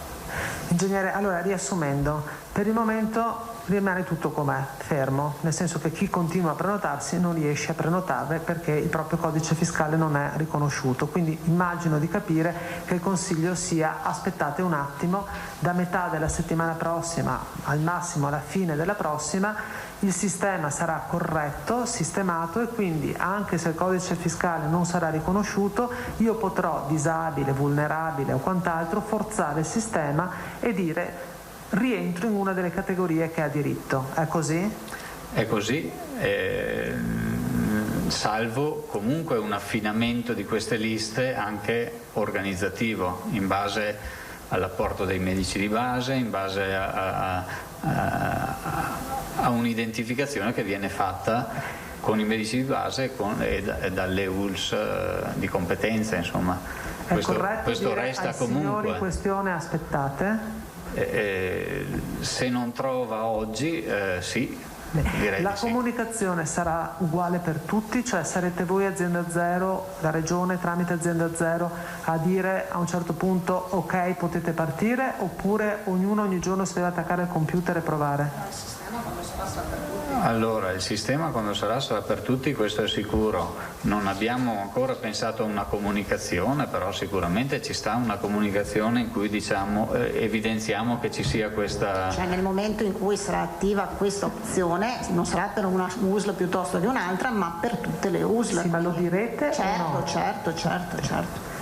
Poi riguardo ancora ai disabili, quelli che non possono vaccinarsi, perché proprio non possono farlo. Mi dicono che ci sono dei casi di persone che per allergie, non so per quale tipo di patologia non possono fare, però i conviventi gli accompagnatori è importante che si vaccinino. In questo caso subentreranno i medici di base oppure ci sarà lo stesso sistema della forzatura del sito? Allora, dal punto di vista tecnico il sistema può gestire categorie diverse e quindi gestire una categoria del tipo caregiver del disabile separata dall'accesso del disabile. Questa è una cosa tecnicamente possibile se appena avremo fatto gli sviluppi di cui parlavamo prima, quindi settimana prossima, non c'è dubbio che possiamo aggiungere questa categoria. Dopo l'opportunità di farlo così o farlo con il medico di base o altre modalità sono questioni organizzative che verranno, immagino, discusse e presa una decisione a livello regionale, insomma, o aziendale. Ingegnere, forse è una domanda che non dovrebbe essere rivolta a lei, ma comunque ad azienda zero, nel senso che lei applica, si inventa il sistema, ma finora le ULS, e quindi lo rivolgo anche a lei assessore, finora le ULS hanno erogato dei servizi ai disabili e alle persone vulnerabili. I nominativi sono validi, ci sono, non è che siano delle persone sconosciute, per cui anziché prendere la lista del Ministero o quella dell'INPS che ha questo problema del 2010, prima non si poteva, dopo si può, non si poteva attingere ai dati delle ULS? Le ULS conoscono tra l'altro le esenzioni. Però è quello che stiamo facendo. Però vi ricordo che il provvedimento nazionale, e quindi siccome noi seguiamo il provvedimento nazionale, cita 104 articolo 3,3 e noi questi sono stati gli elenchi che l'INPS ha dato a tutte le regioni. È chiaro che da quando è venuto fuori che articolo 3,3 e poi col discorso del gap per quanto riguarda l'INPS e quindi questi elenchi eccetera, abbiamo messo insieme tutti gli elenchi e stiamo mettendo insieme gli elenchi per ricostruire anche quelli che sono esclusi, quindi lo stiamo facendo questa cosa qui. Non l'abbiamo fatto prima perché siccome c'era un'indicazione nazionale e anche un invio a tutte le regioni su base INPS, abbiamo utilizzato quegli elenchi. Perché sarebbe la roba più semplice, ogni ULS sa chi è il paziente che è esentato. Lo stiamo facendo incrociando i dati, non a caso ieri vi ho detto Vicenza che l'ha fatto e che ha incrociato i dati e quindi sono venuti fuori che rispetto al numero, non lo so, i 12.000 e i 13.000 ha ulteriori 1.600 persone in più da vaccinare rientranti tra i vulnerabili e i disabili che non erano inseriti negli elenchi che abbiamo dato noi. Legge 104 articolo 3,3. Tosatto. Per quanto riguarda, volevo tornare un attimo, è una domanda per l'assessore, volevo tornare un attimo all'impiego, alle prescrizioni di AstraZeneca, ma visto che avete deciso di riservarlo a una fascia di popolazione più ristretta, no? E AstraZeneca oltretutto non può essere somministrato a invalidi e a persone vulnerabili.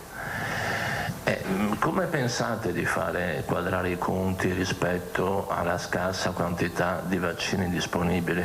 e soprattutto poi i tempi, perché capisco le priorità, ma con questo materiale vaccinale e con questi paletti che ci sono il traguardo mi sembra piuttosto lontano. Ma questo non è un problema che ha solo la Regione Veneto, è un problema che hanno sollevato le regioni e su cui insomma credo che si sta ragionando, perché è di ieri insomma questa notizia, non c'era fino ai giorni prima, quindi è chiaro che ci sarà un ragionamento complessivo rispetto appunto ai quantitativi, alle persone insomma da vaccinare e con le indicazioni che sono emerse da EMA. Poi c'è sempre l'arrivo di Johnson & Johnson, su cui attendiamo sia l'arrivo che indicazioni. Oggi non abbiamo indicazioni su Johnson & Johnson, AIFA non si è ancora espressa su Johnson & Johnson. Un'altra osservazione: sembra di capire che molti medici di base siano piuttosto recalcitranti a praticare la vaccinazione, quantomeno i numeri dicono questo. Lei spesso sottolinea che l'impegno arriva soprattutto dalle medicine di gruppo. Facilitati probabilmente perché si organizzano, essendo organizzati in medicina di gruppo 4, 5, 6 medici con anche personale sanitario amministrativo, sono più probabilmente propensi e facilitati a fare questa cosa qua. Però io insomma ho fatto un incontro anche ieri con le sigle, con le loro sigle, mi hanno comunque confermato che c'è l'adesione, anche se non sono ancora partiti, che raggiunge insomma il 100% e che un po' tutti insomma io dagli incontri che ho fatto anche prima della firma dell'accordo erano tutti comunque molto propensi alla vaccinazione. Poi ci saranno forse dei disguidi, dei problemi organizzativi. Nel senso che torno su una questione che le dicevo già prima, scusa Filippo, cioè che a fronte di qui che ci viene detto che gli accordi sono fatti, sono tutti d'accordo, poi però nella pratica quotidiana siamo inondati di segnalazioni di medici di base che non vaccinano. Ma guardate anche con i tamponi succedeva così, però all'inizio se vi ricordate anche con i tamponi succedeva così, insomma sono partiti non tutti, per non dire, subito. adesso in questo pochi istanti fa mi è arrivata l'ennesima email e il medico di base di mia sorella le ha detto che la vaccineranno dopo 2 maggio perché adesso non sanno niente. Ennesimo segnalate, gliela segnalo. A me dispiace questa cosa perché allora il tavolo regionale è aperto, abbiamo fatto un incontro anche ieri per cercare di ovviare, ci sono stati dei problemi informatici sui flussi, insomma cose che conoscete. I tavoli aziendali, perché poi c'è un tavolo aziendale cure primarie che con tutti i propri MMG di ogni distretto eccetera si riunisce, sono stati fatti proprio per definire le modalità, non tanto l'accordo perché l'accordo è regionale, ma le modalità di applicazione dell'accordo. Io mi auguro che sia questione di giorni, insomma, e quindi che ci sia anche una risposta importante da questo punto di vista. Oggi con la possibilità dei medici di entrare nel portale sezione operatori, di aprire e vedere tutti i propri assistiti, se sono stati vaccinati, se non sono stati vaccinati, se appartengono secondo noi alle categorie dei superfragili piuttosto che dei disabili, permette anche a loro insomma un incrocio di dati, capire oggi se rispetto a uno che ha il massimale di 1500 pazienti, la fascia 70-79 oppure la fascia over 80, insomma se oggi è a posto come messa, e quindi di darci una mano concreta. Con loro questo abbiamo condiviso, ma sono sicura che insomma c'è la massima collaborazione e apertura su questo, ne abbiamo parlato ieri. Sì, era solo una specificazione sui dati che erano stati forniti all'inizio, quando si parlava di 3 prenotazioni al secondo o 6-7 mila prenotazioni. Allora si riferiva a un dato regionale o solamente di alcune aziende sanitarie?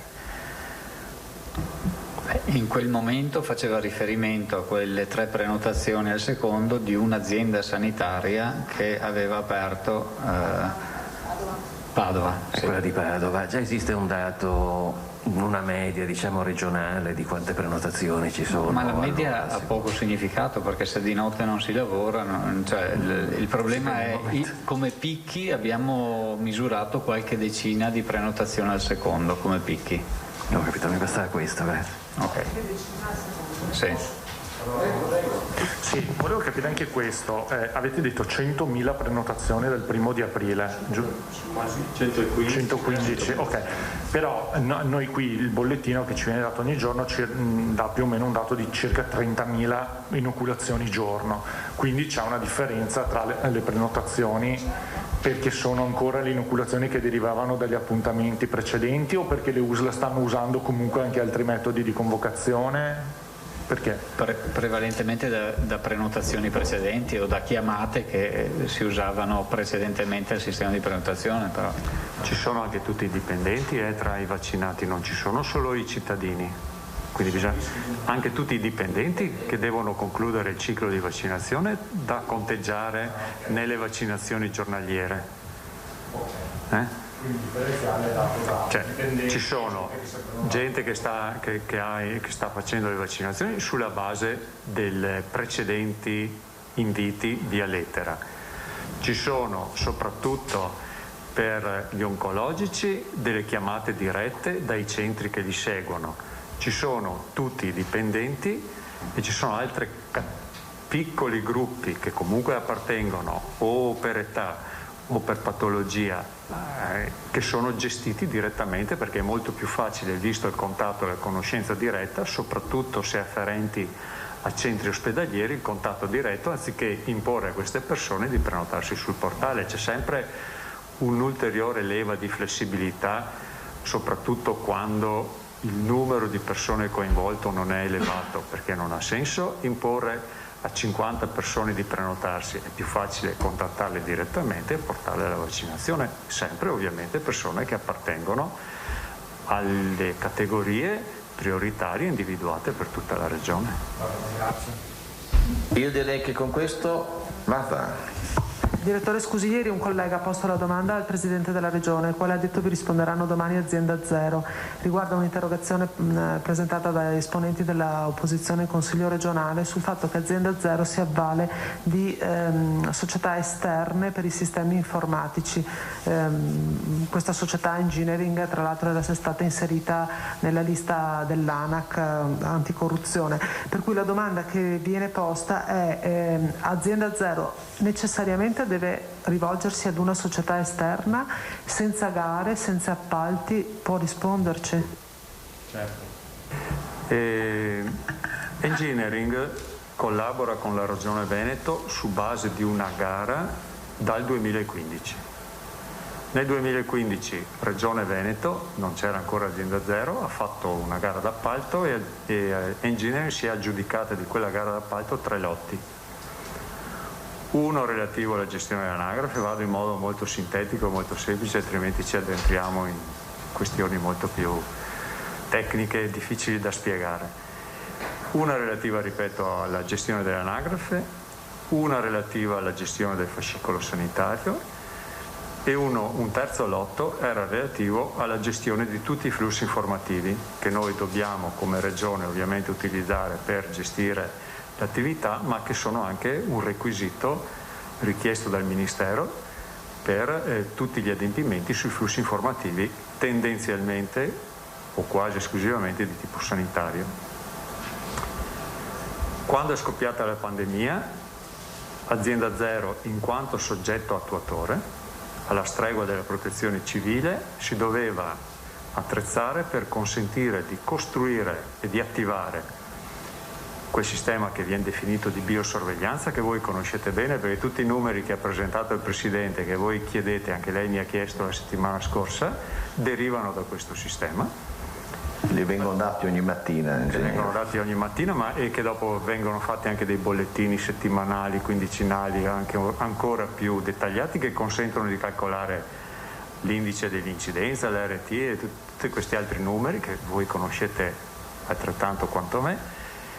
E in quel momento, parlo di febbraio dell'anno scorso, a dichiarazione di stato d'emergenza fatta, Azienda Zero ha proceduto come ha proceduto la protezione civile, come hanno proceduto tante altre realtà analoghe ad Azienda Zero come soggetto attuatore, cioè vista l'esperienza di Engineering che aveva questi lotti dal 2015 in gestione, questi queste forniture in gestione dal 2015 sia rivolta a engineering per avere nel più breve tempo possibile tutta quella quantità infinita di informazione che consentono di comunicare, ma soprattutto consentono di gestire la pandemia. Perché riconosco i focolai, vedo dove sono diffusi territorialmente, vedo quando uno non è più positivo, vedo se i focolai, tutte quelle informazioni che voi vedete. Questo è stato quello che è avvenuto. Non è vero che non c'è stata gara, c'è stata o meglio, non è stata invitata più di una società per questo motivo che vi ho detto, però le procedure e i passaggi di una qualsiasi gara d'appalto, cioè di raccogliere un'offerta, di valutarne la congruità tecnica ed economica, è stata fatta. E sulla base di questa istruttoria fatta, secondo, perché vi ricordo che l'ordinanza del capo del Dipartimento di Protezione Civile del 2020, la 630 se non ricordo male, prevedeva esplicitamente la possibilità di derogare a una serie di indicazioni del codice d'appalto.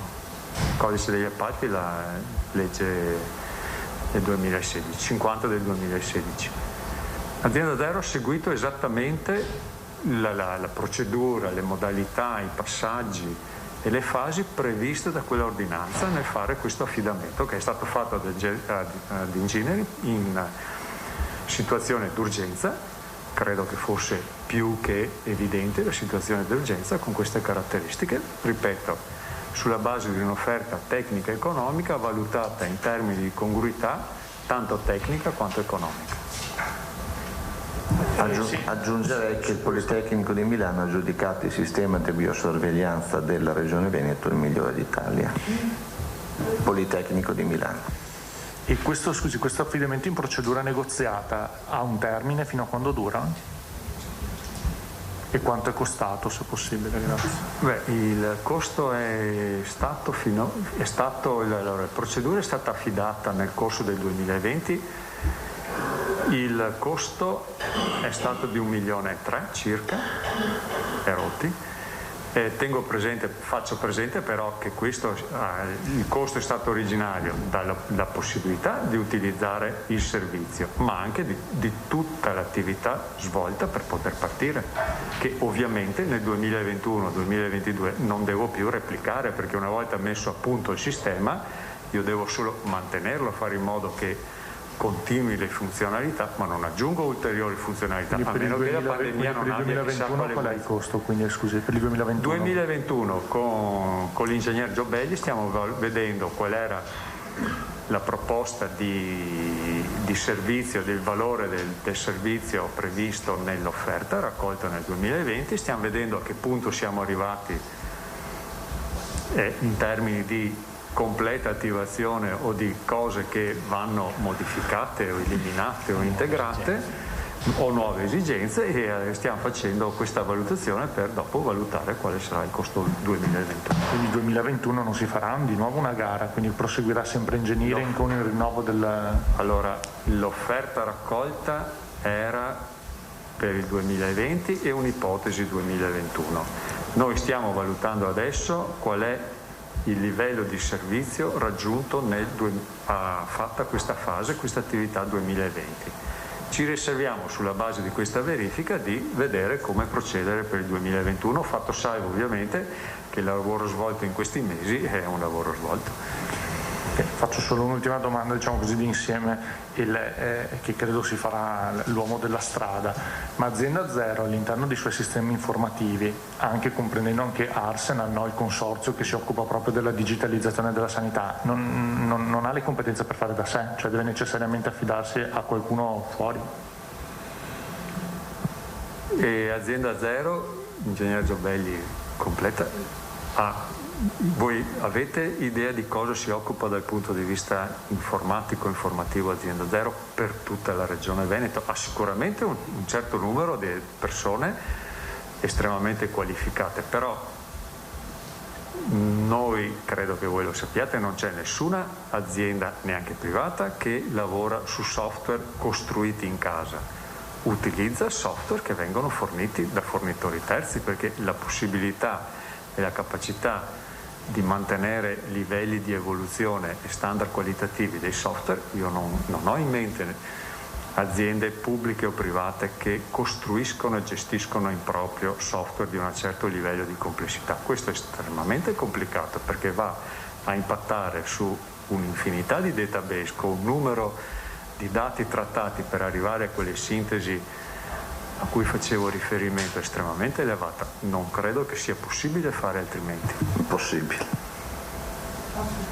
Mi riallaccio alla domanda precedente, direttore. Quindi per il 2021, fatta la valutazione cosa ci serve e cosa non ci serve, Azienda Zero valuterà se incaricare nuovamente engineering o altro.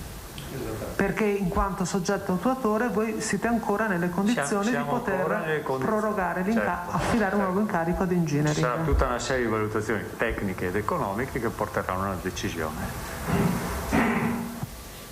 Altre domande? Tosato, poi chiudiamo, dai. A proposito, visto che sono stati citati i pazienti oncologici, risulta che vengano effettivamente chiamati dai reparti di cura?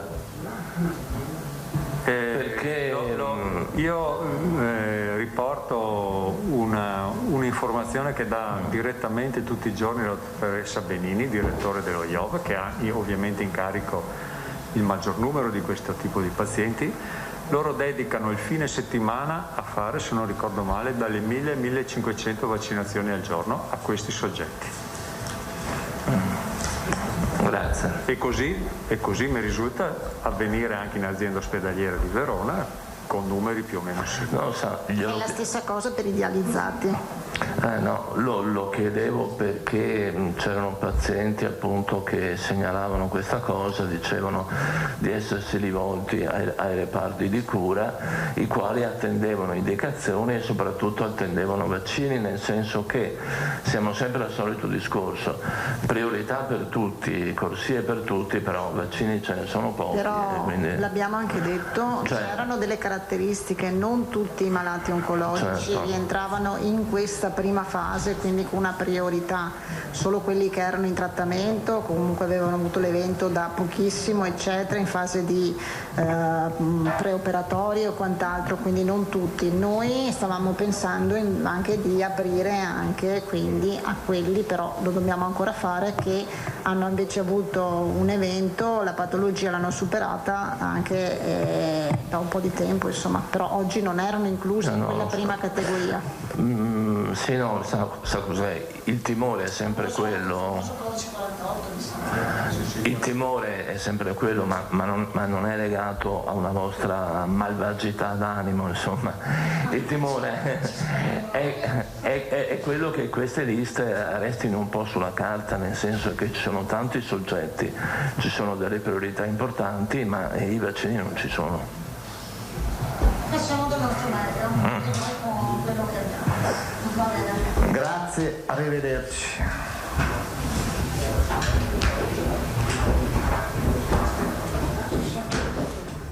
Così la conferenza stampa di oggi del governatore Zaia e poi di tutti i tecnici che avete visto, che hanno fatto il punto sulla piattaforma. Partirei però dai dati di giornata, perché nella notte ci sono stati 682 nuovi casi di positività, come vediamo dalla tabella, ma concentrerei la vostra attenzione sul dato delle terapie intensive, perché siamo sempre a un livello molto alto, 321 i posti letto occupati nelle terapie intensive, 1947 i posti letto di area non critica, quindi un contagio che tutto sommato si abbassa. I dati, dice Zaia, del contagio sono da fascia gialla, ma gli ospedali sono ancora ancora sotto stress. Si è parlato di AstraZeneca, non dovrebbero esserci contraccolpi alla campagna vaccinale, ma tutto ruota attorno inevitabilmente alla consegna delle dosi, sempre lì andiamo a finire. Prima di andare avanti con la nostra diretta, i nostri nuovi ospiti, però un aggiornamento di cronaca, perché so che è collegata, se non sbaglio, via Skype, non è collegata ancora, ci collegheremo fra pochissimo con la nostra Chiara Gaiani. Allora facciamo così, se è possibile, Italo, mandiamo il meteo, vediamo il tempo per le prossime ore e poi ci colleghiamo con Santa Giustina in Colle.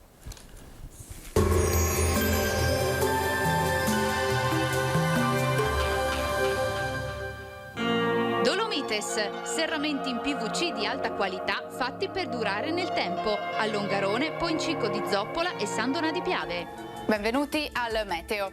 Dopo la sfuriata di gelo scandinavo che ha caratterizzato la prima parte della settimana in corso, l'anticiclone tornerà a rinforzarsi, venti in attenuazione e temperature più in linea con i valori stagionali. Vediamo allora il dettaglio. Sul Veneto la giornata di giovedì 8 aprile sarà decisamente soleggiata, il cielo si presenterà sereno solo con qualche innocuo passaggio di nuvole, ma insomma senza ulteriori conseguenze. Temperature minime piuttosto fredde, saranno infatti sotto zero quasi dappertutto, valori massimi invece in aumento compresi tra i 12 e i 16 gradi all'incirca. Ci spostiamo ora sul Friuli Venezia Giulia, dove la situazione sarà la stessa, sempre tanto sole e qualche velatura sui rilievi. Temperature minime tra -1 e 3 gradi, massime sui 13-14 gradi. Infine uno sguardo al Trentino Alto Adige, anche qui sarà soleggiato con cielo terso e limpido ovunque. Temperature minime intorno a -1-0 gradi, massime sui 14-15 all'incirca. Dal meteo per ora è tutto, vi auguro come sempre un buon proseguimento con Antenna 3.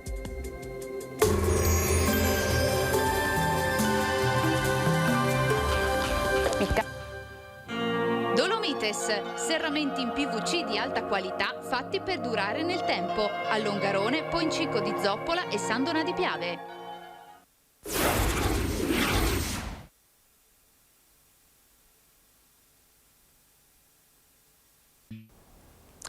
Di nuovo in diretta per fare il punto di questa ennesima giornata sulle montagne russe, soprattutto sul fronte delle vaccinazioni con AstraZeneca. Ieri si è definita una linea, sono arrivate diverse rassicurazioni, ma è un quadro ancora tutto da scrivere, anche perché mancano diverse dosi all'appello. Il tema è sempre quello delle consegne. Lo ha sottolineato oggi il governatore Zaia da Marghera, quindi diciamo che anche su AstraZeneca stiamo assistendo a un bailame che non fa bene, diciamo così, nemmeno alla corretta informazione sul vaccino. Alle 18 questa sera intanto è fissata una conferenza stampa del Premier Draghi. Nel pomeriggio Draghi incontrerà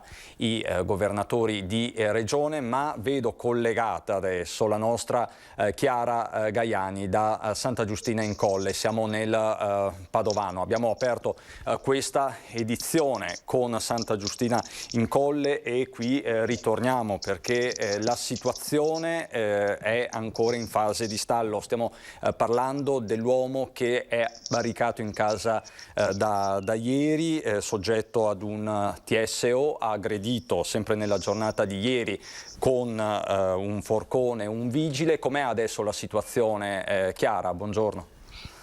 Buongiorno a tutti i telespettatori, buongiorno Christian. Sì, la situazione non è cambiata rispetto a quanto ci siamo detti circa 2 ore fa, sostanzialmente non c'è nulla di invariato. Qui adesso è arrivato anche il sindaco di Santa Giustina in Colle, Moreno Giacomazzi, si stanno predisponendo i cambi di turno delle forze dell'ordine che ci sono qui, sia dei vigili, degli agenti della Polizia Locale, della Federazione del Campo San Pierese, dei Carabinieri, dei Vigili del Fuoco, dei sanitari. Sono in corso trattative serrate, sono presenti anche 2 psichiatri del servizio, insomma, che sta seguendo la persona coinvolta in questa lunga estenuante trattativa. Nel frattempo ci hanno spostato leggermente più in là, nel senso siamo proprio al di là di quello che è il cordone, insomma, che hanno creato, di questo cordone, di questo blocco del traffico che è stato creato proprio per non disturbare le trattative che sono in corso. Di fatto si sta ancora proseguendo e non c'è un limite di tempo. A quel che ci è dato di sapere, le forze dell'ordine che stanno operando, sono presenti anche dei carabinieri specializzati proprio nella mediazione, non si sono dati un limite di tempo. Grazie davvero Chiara. Ovviamente se ci sono aggiornamenti non esitare a richiederci la linea. Grazie e buon lavoro.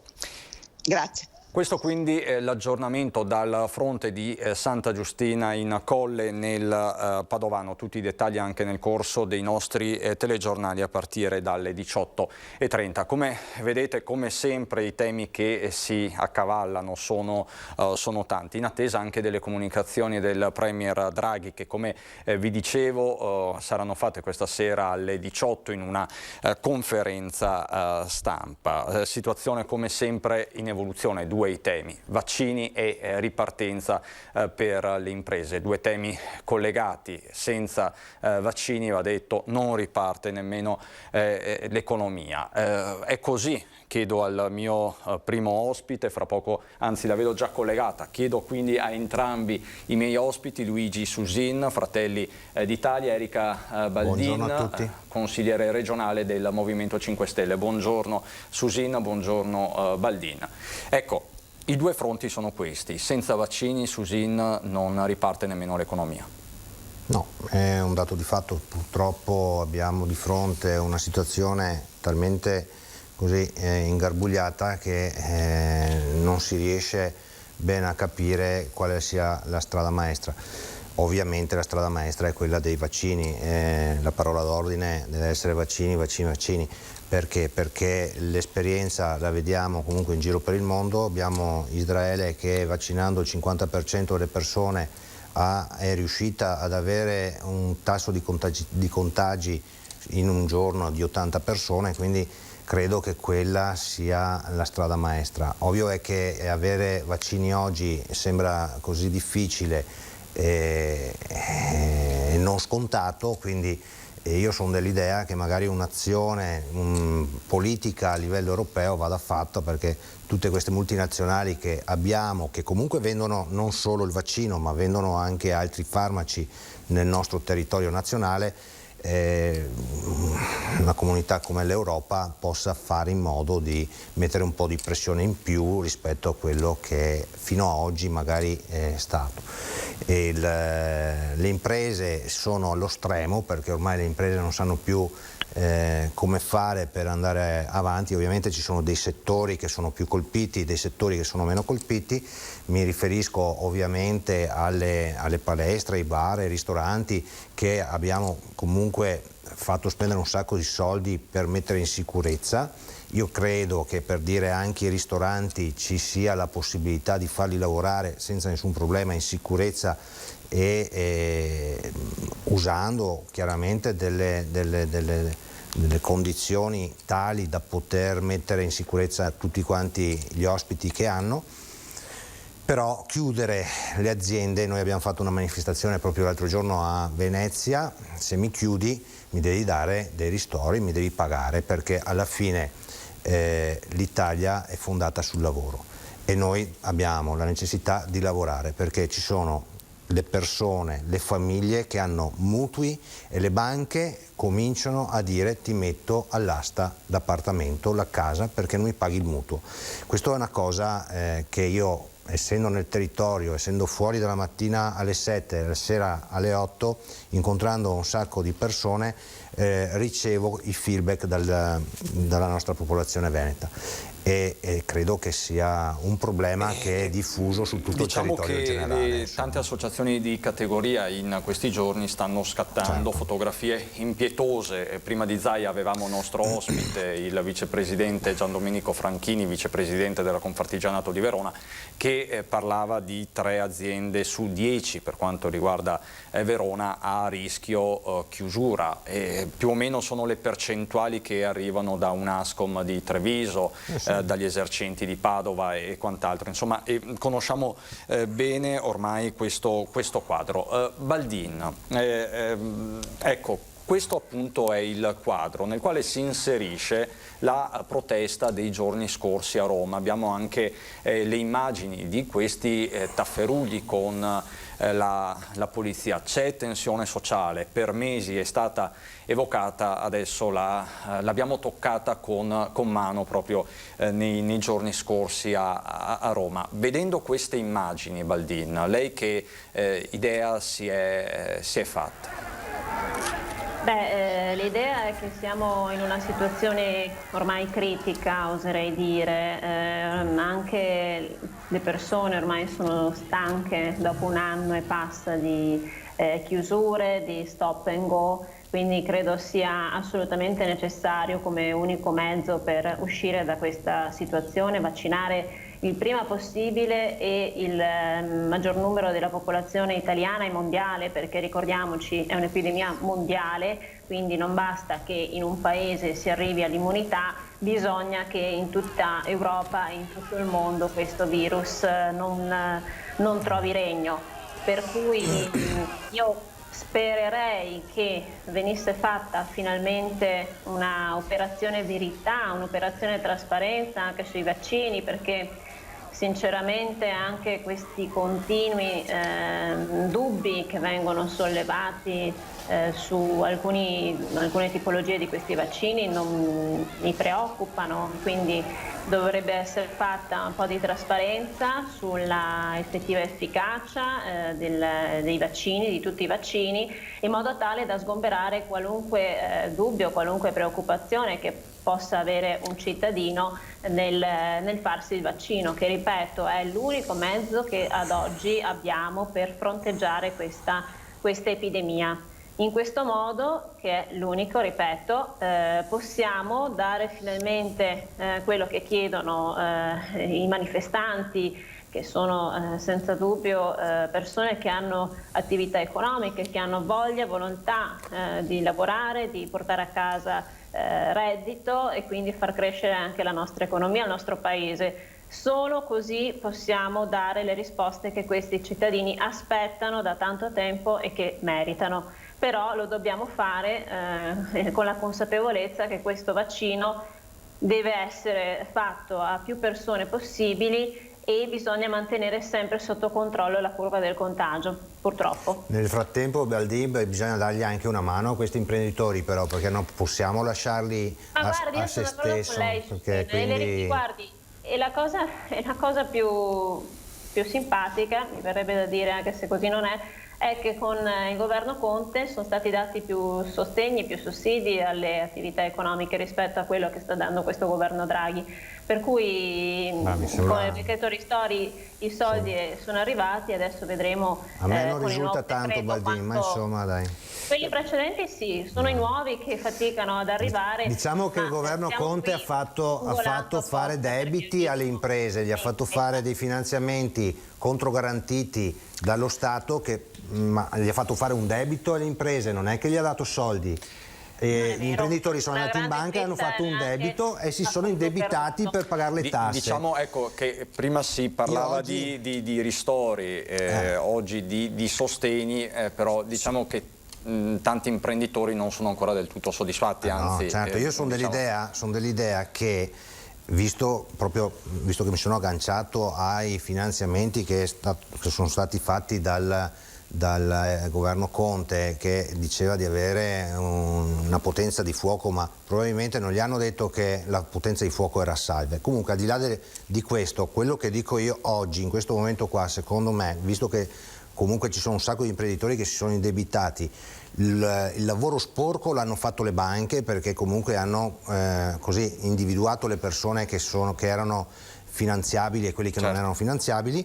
A sto punto qua, con Recovery Plan, secondo me si potrebbe mettere a disposizione dei fondi per andare a chiudere quei finanziamenti che abbiamo già dato e già erogato, no? Perché comunque sono pochi soldi, non sono molti, e quindi questo secondo me potrebbe essere un buon aiuto. Un altro aiuto è quello di non far pagare le tasse, l'IVA e le immondizie a chi non sta lavorando. Quindi ecco, diciamo arrivare alla soluzione dell'anno bianco. Un anno, sì, un semestre, un anno bianco, insomma, come sempre ho detto, perché non c'è altra alternativa. Un'azienda che non lavora oggi non può pagare le tasse domani, è impossibile. Però Baldin tocca un tema politico anche importante, nel senso che anche diciamo, la parentesi del governo Conte è stata archiviata con una certa nonchalance, ma restano i problemi, nel senso che molte associazioni di categoria che avevano salutato con grande entusiasmo l'arrivo di Draghi si sono dovute in parte ricredere, quindi Baldin tocca questo tema. Ma sempre a lei, Baldin, chiedo in maniera telegrafica, poi abbiamo la pubblicità, ci saranno altre misure, altri decreti? Il Movimento 5 Stelle è azionista di maggioranza comunque di questo governo, ci saranno altri decreti sulla falsariga di quelli già fatti, o lei che cosa prevede? Oddio, fare previsioni è un po' sempre azzardato. Quello che auspico è che chiaramente nei limiti di bilancio, nelle disponibilità insomma, possibili, si venga incontro alle persone. È giusto, come dice il collega, che devono arrivare le risorse a chi oggi non può lavorare, quindi cercare di fare anche quello che si può per tagliare sulle tasse, non chiedere certe tasse. Però insomma, bisogna sempre fare i conti con quanto si ha appunto in cassa, perché promettere mari e monti ai figli da parte dei genitori, ma non si hanno nemmeno i soldi per comprare il pane quotidiano, credo sia un po' un'utopia. Quindi bisogna sempre un po' fare i padri di famiglia, mettersi nei panni di chi oggi sta governando una situazione davvero molto difficile per tutti quanti. Diciamo che il tema è sempre quello della coperta corta, resta il fatto che il disagio è L'importante è che non diciamo che stiamo dando soldi alle imprese, perché i soldi alle imprese e ai lavoratori non stanno arrivando, neanche quelli a cassa integrazione. Quindi diciamo che stanno arrivando, da quello che registriamo anche noi, con fatica. Ci sono dei rallentamenti, Baldin, lei lo diceva anche prima, lo conferma anche lei. Sì, anch'io ho avuto queste segnalazioni, spero che si faccia subito chiarezza su questo punto, come tra l'altro si cercherà di far chiarezza anche, spero, sulla questione vaccinale, perché credo sia la questione più importante oggi che abbiamo sul tavolo e sulla quale va fatta assolutamente un'operazione trasparenza. Allora facciamo così, ci sono tanti temi, c'è anche un'affermazione importante del Ministro Garavaglia, del Ministro del Turismo, ma ne parliamo subito dopo la pubblicità. A dopo.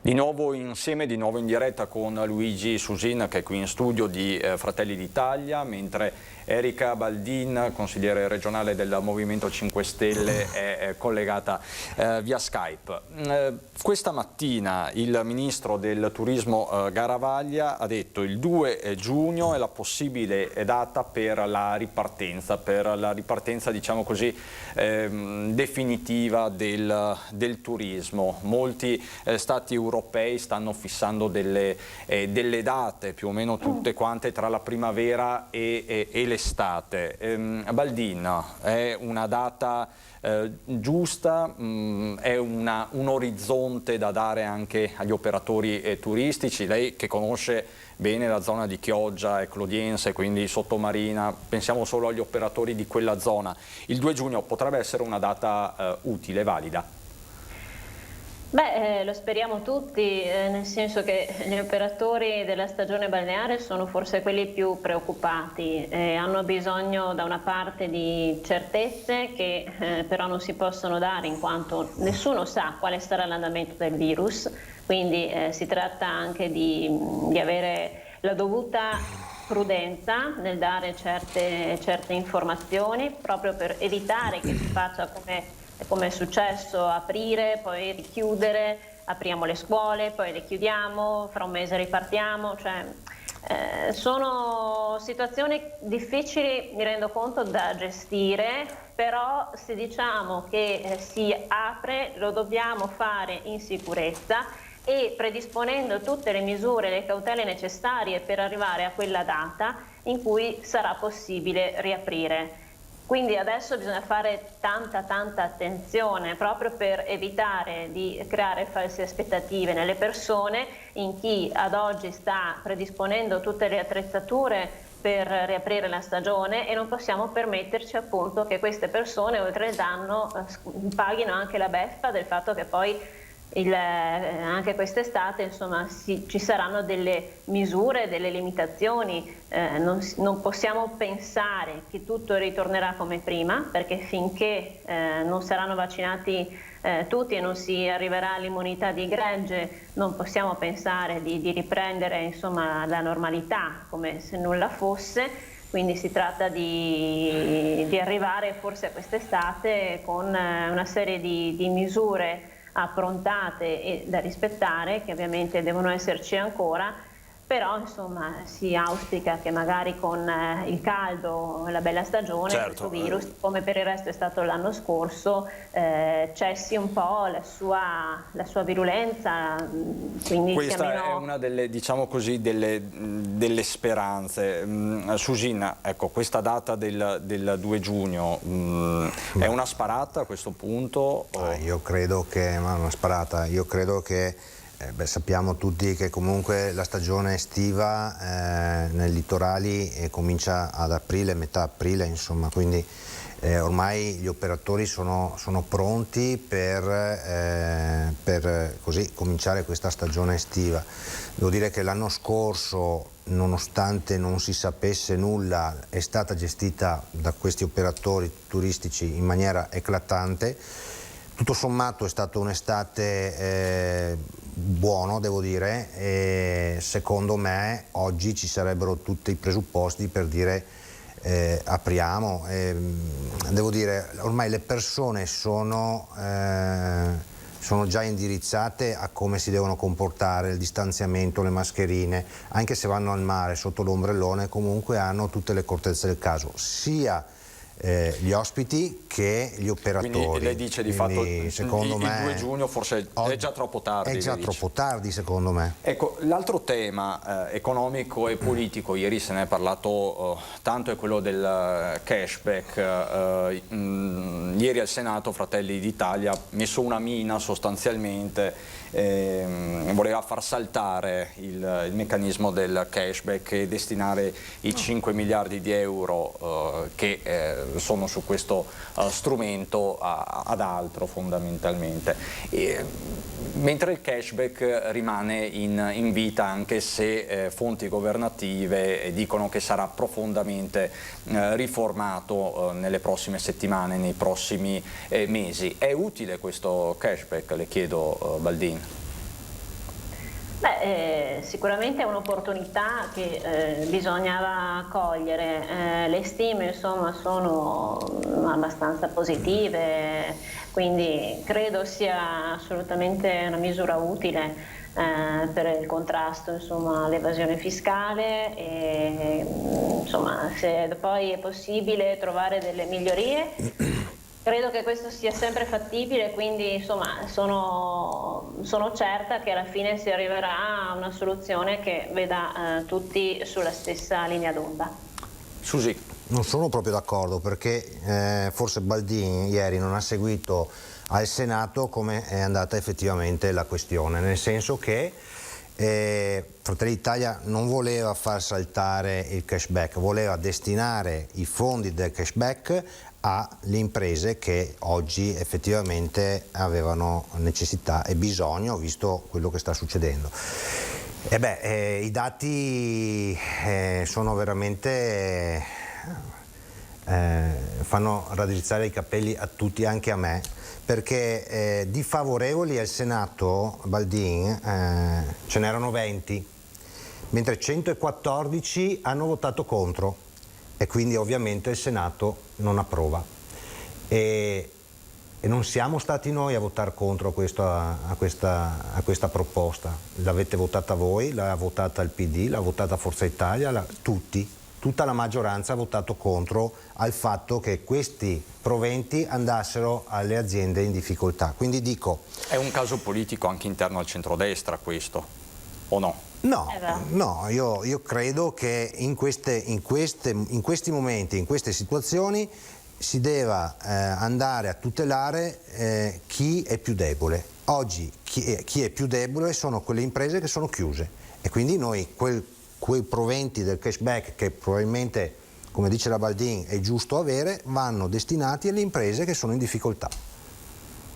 Baldin. Io credo che nessuno abbia, diciamo così, la volontà di far del male alle imprese, o non si cerchi insomma in tutti i modi di venire incontro alle necessità degli imprenditori, delle partite IVA, di chi ha un'attività in sostanza. Quindi se è possibile trovare una soluzione che veda trovatela, Baldin, trovatela, avete votato contro, le attività economiche, e dall'altra venire incontro alla necessità che è così importante, così lampante nel nostro paese, che è quella del contrasto al nero, sostanzialmente, io credo vada trovata, vada perseguito. Guardi, Baldin, scusi, la interrompo un attimo. Una strada di questo genere. Guardi, non sto dicendo che oggi... voi siete, a me quello che dà fastidio è che sembra che da una parte ci sia una forza politica che fa gli interessi delle imprese, dall'altro invece c'è chi le castiga. Non è assolutamente ma i dati così. sono questi, Baldin. Dovreste fare un po'. I dati sono questi. Se voi foste state coerenti come è coerente Fratelli d'Italia, non avreste votato contro. Il Movimento 5 Stelle. Capisci? Quindi anche nel vostro interno dovreste fare un po'. Sì, ma se voi foste stati coerenti, Baldin, a quello che sta dicendo, non avreste votato contro a questa proposta, avreste votato a favore, perché così si fa squadra, e si fa squadra in un paese, in un momento dove c'è una pandemia in corso e ci sono delle imprese che hanno grosse difficoltà. Questo è il concetto. Io dico che va bene per far fronte a delle necessità che sono chiaramente oggettive, ma si faranno fronte con altre risorse, con altri stanziamenti. Con questo non vuol dire che Fratelli d'Italia rispetta le imprese. Ma allora diciamo che Fratelli d'Italia in questo caso fa anche l'opposizione, diciamo. Siamo l'opposizione, però stiamo cercando di essere propositivi. Noi tutto ciò che è propositivo per il Paese lo votiamo, e saremo pronti, come abbiamo già fatto. Noi abbiamo già votato 2 scostamenti di bilancio, adesso ne parlano di farne un altro, vediamo cosa succede, ma quello che io dico per le imprese in questo momento qua, secondo me, visto che comunque al mondo del reddito di cittadinanza vanno dati 1/3 di una standard finanziaria, per le imprese dovrebbero essere stanziati il doppio di quello che che è stato dato per il reddito di cittadinanza, perché oggi, ieri e anche domani, le microimprese, le piccole imprese sono quelle che fanno l'ossatura del nostro paese. Chiudo, scusi Baldin, che fa la differenza. E il nero non sono le microimprese che lo fanno, sono le multinazionali che fanno illusione fiscale, e nessuno gli corre dietro perché è troppo difficile. Questo è un altro tema. Allora direi di andare un attimo in pubblicità, poi vi vorrei far commentare alcune immagini che stanno facendo discutere non solo in Italia, fra pochissimo.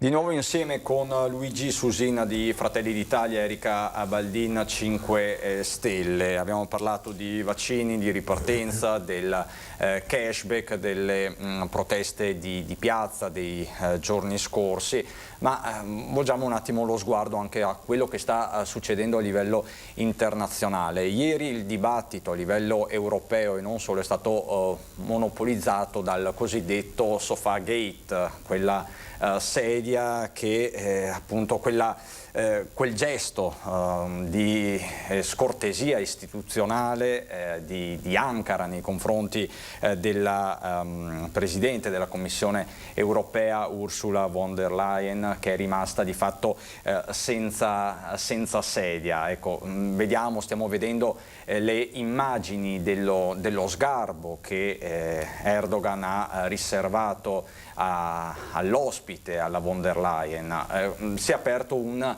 dibattito sulla condizione femminile in Turchia, la Turchia che sta lasciando anche la convenzione contro la violenza di genere. Insomma, è un tema molto complicato. Baldin, lei che di fronte a queste immagini che cosa ha provato? Devo dire una profonda tristezza, perché tra l'altro io fossi stata il Presidente del Consiglio europeo avrei lasciato comunque il posto a una signora, almeno per galanteria e soprattutto per far vedere, far trapelare la figuraccia che in quel momento Erdogan ha compiuto nei confronti della comunità internazionale. Quindi insomma, in qualche modo l'avrei fatto notare, ecco, non sarei stata zitta buona come è successo, e questo mi è dispiaciuto forse ancora di più. Susin, qualcuno dice questo è l'ennesimo atto di debolezza dell'Europa sul piano internazionale. Qualcuno parla anche di attacco alle donne.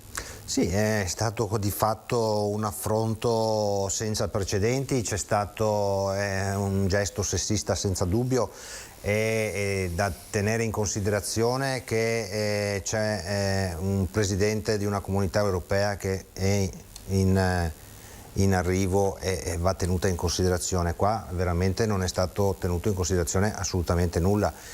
Però dopo sono quel paese che comunque vorrebbe entrare in Europa, ma credo che con questi presupposti qua ci sia molto da discutere prima di far entrare la Turchia in Europa. Diciamo che lo stesso Michel non ha fatto una bella figura in generale, quindi diciamo che tra Erdogan e Michel non hanno brillato. No, nessuno dei due.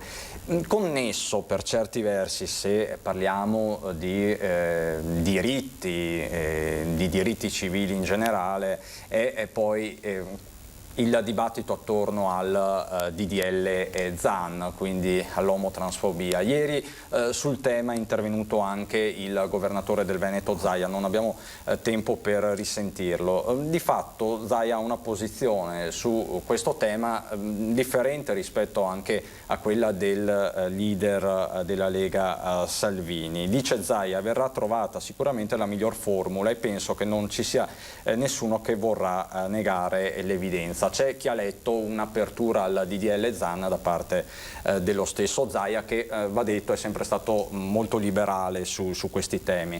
Vi chiedo un'opinione velocissima, perché anche questo è un tema. C'è la necessità di una legge contro l'omotransfobia? Baldin, velocissima. Ma io credo che su questi temi non dovrebbe essere fatto alcuno scontro politico, ci dovrebbe essere unità di intenti e bisogna trovare assolutamente una soluzione di compromesso tra tutte le forze politiche. Non c'è chi difende di più una categoria e chi invece cerca di soffocarla. Io credo che comunque sia un tema che va preso in tutta serietà e in grande considerazione, perché È un tema insomma, che smuove i sentimenti di molti ed è giusto che venga affrontato dal Parlamento. Quella è la sede più opportuna dove sono rappresentate tutte le sensibilità, diciamo, in merito. Esatto, del nostro paese, per cui credo che alla fine si debba arrivare lì ad una soluzione che veda la maggior parte favorevole. Un fronte trasversale. Susin, rapidissimo anche lei su questo tema. Andiamo a toccare un tema secondo me molto importante e comunque che va trattato a livello sicuramente anche nazionale per dare disponibilità a tutti quanti, e c'è bisogno di tenere in considerazione un po' tutti, quindi secondo me sì, bisogna cercare di trovare una soluzione equa che sia quindi diciamo Fratelli d'Italia non chiude del tutto, secondo lei, a questo DDL? No, dice che teoricamente... Secondo me bisogna discutere, vedere un attimo di trovare una soluzione più appropriata. L'impressione è che comunque ci siano sensibilità diverse anche all'interno dei singoli partiti. Sì, ma io credo che sia opportuno prendere delle decisioni omogenee, no? in questi casi qua, quindi sono dell'idea che comunque va aperta una discussione. Anche questa è un'apertura, diciamo, quindi si sta creando forse un fronte veneto per i diritti civili e sicuramente ne sentiremo delle belle su questo, tra l'altro Zan che è deputato veneto del Partito Democratico. Vi ringrazio perché abbiamo toccato un po' tutti i temi, vaccini, ripartenza, omofobia, caso Ursula, Sofia Gate di Ankara, quindi insomma un bel giro di orizzonte. Grazie ad Erika Baldin del Movimento 5 Stelle, grazie anche a Luigi Susin dell'esecutivo provinciale di Treviso di Fratelli d'Italia. Siamo addirittura d'arrivo. Questa sera faremo il punto ovviamente su AstraZeneca, sulle parole del governatore Zaia. C'è tanta cronaca, come avete avuto modo di vedere, molta cronaca di giornata, dal veneziano al padovano. L'appuntamento alle 18:30 con l'informazione regionale, 19 Venezia, 19:30 Treviso, Belluno. Grazie davvero per l'attenzione, buon proseguimento di giornata con la nostra programmazione.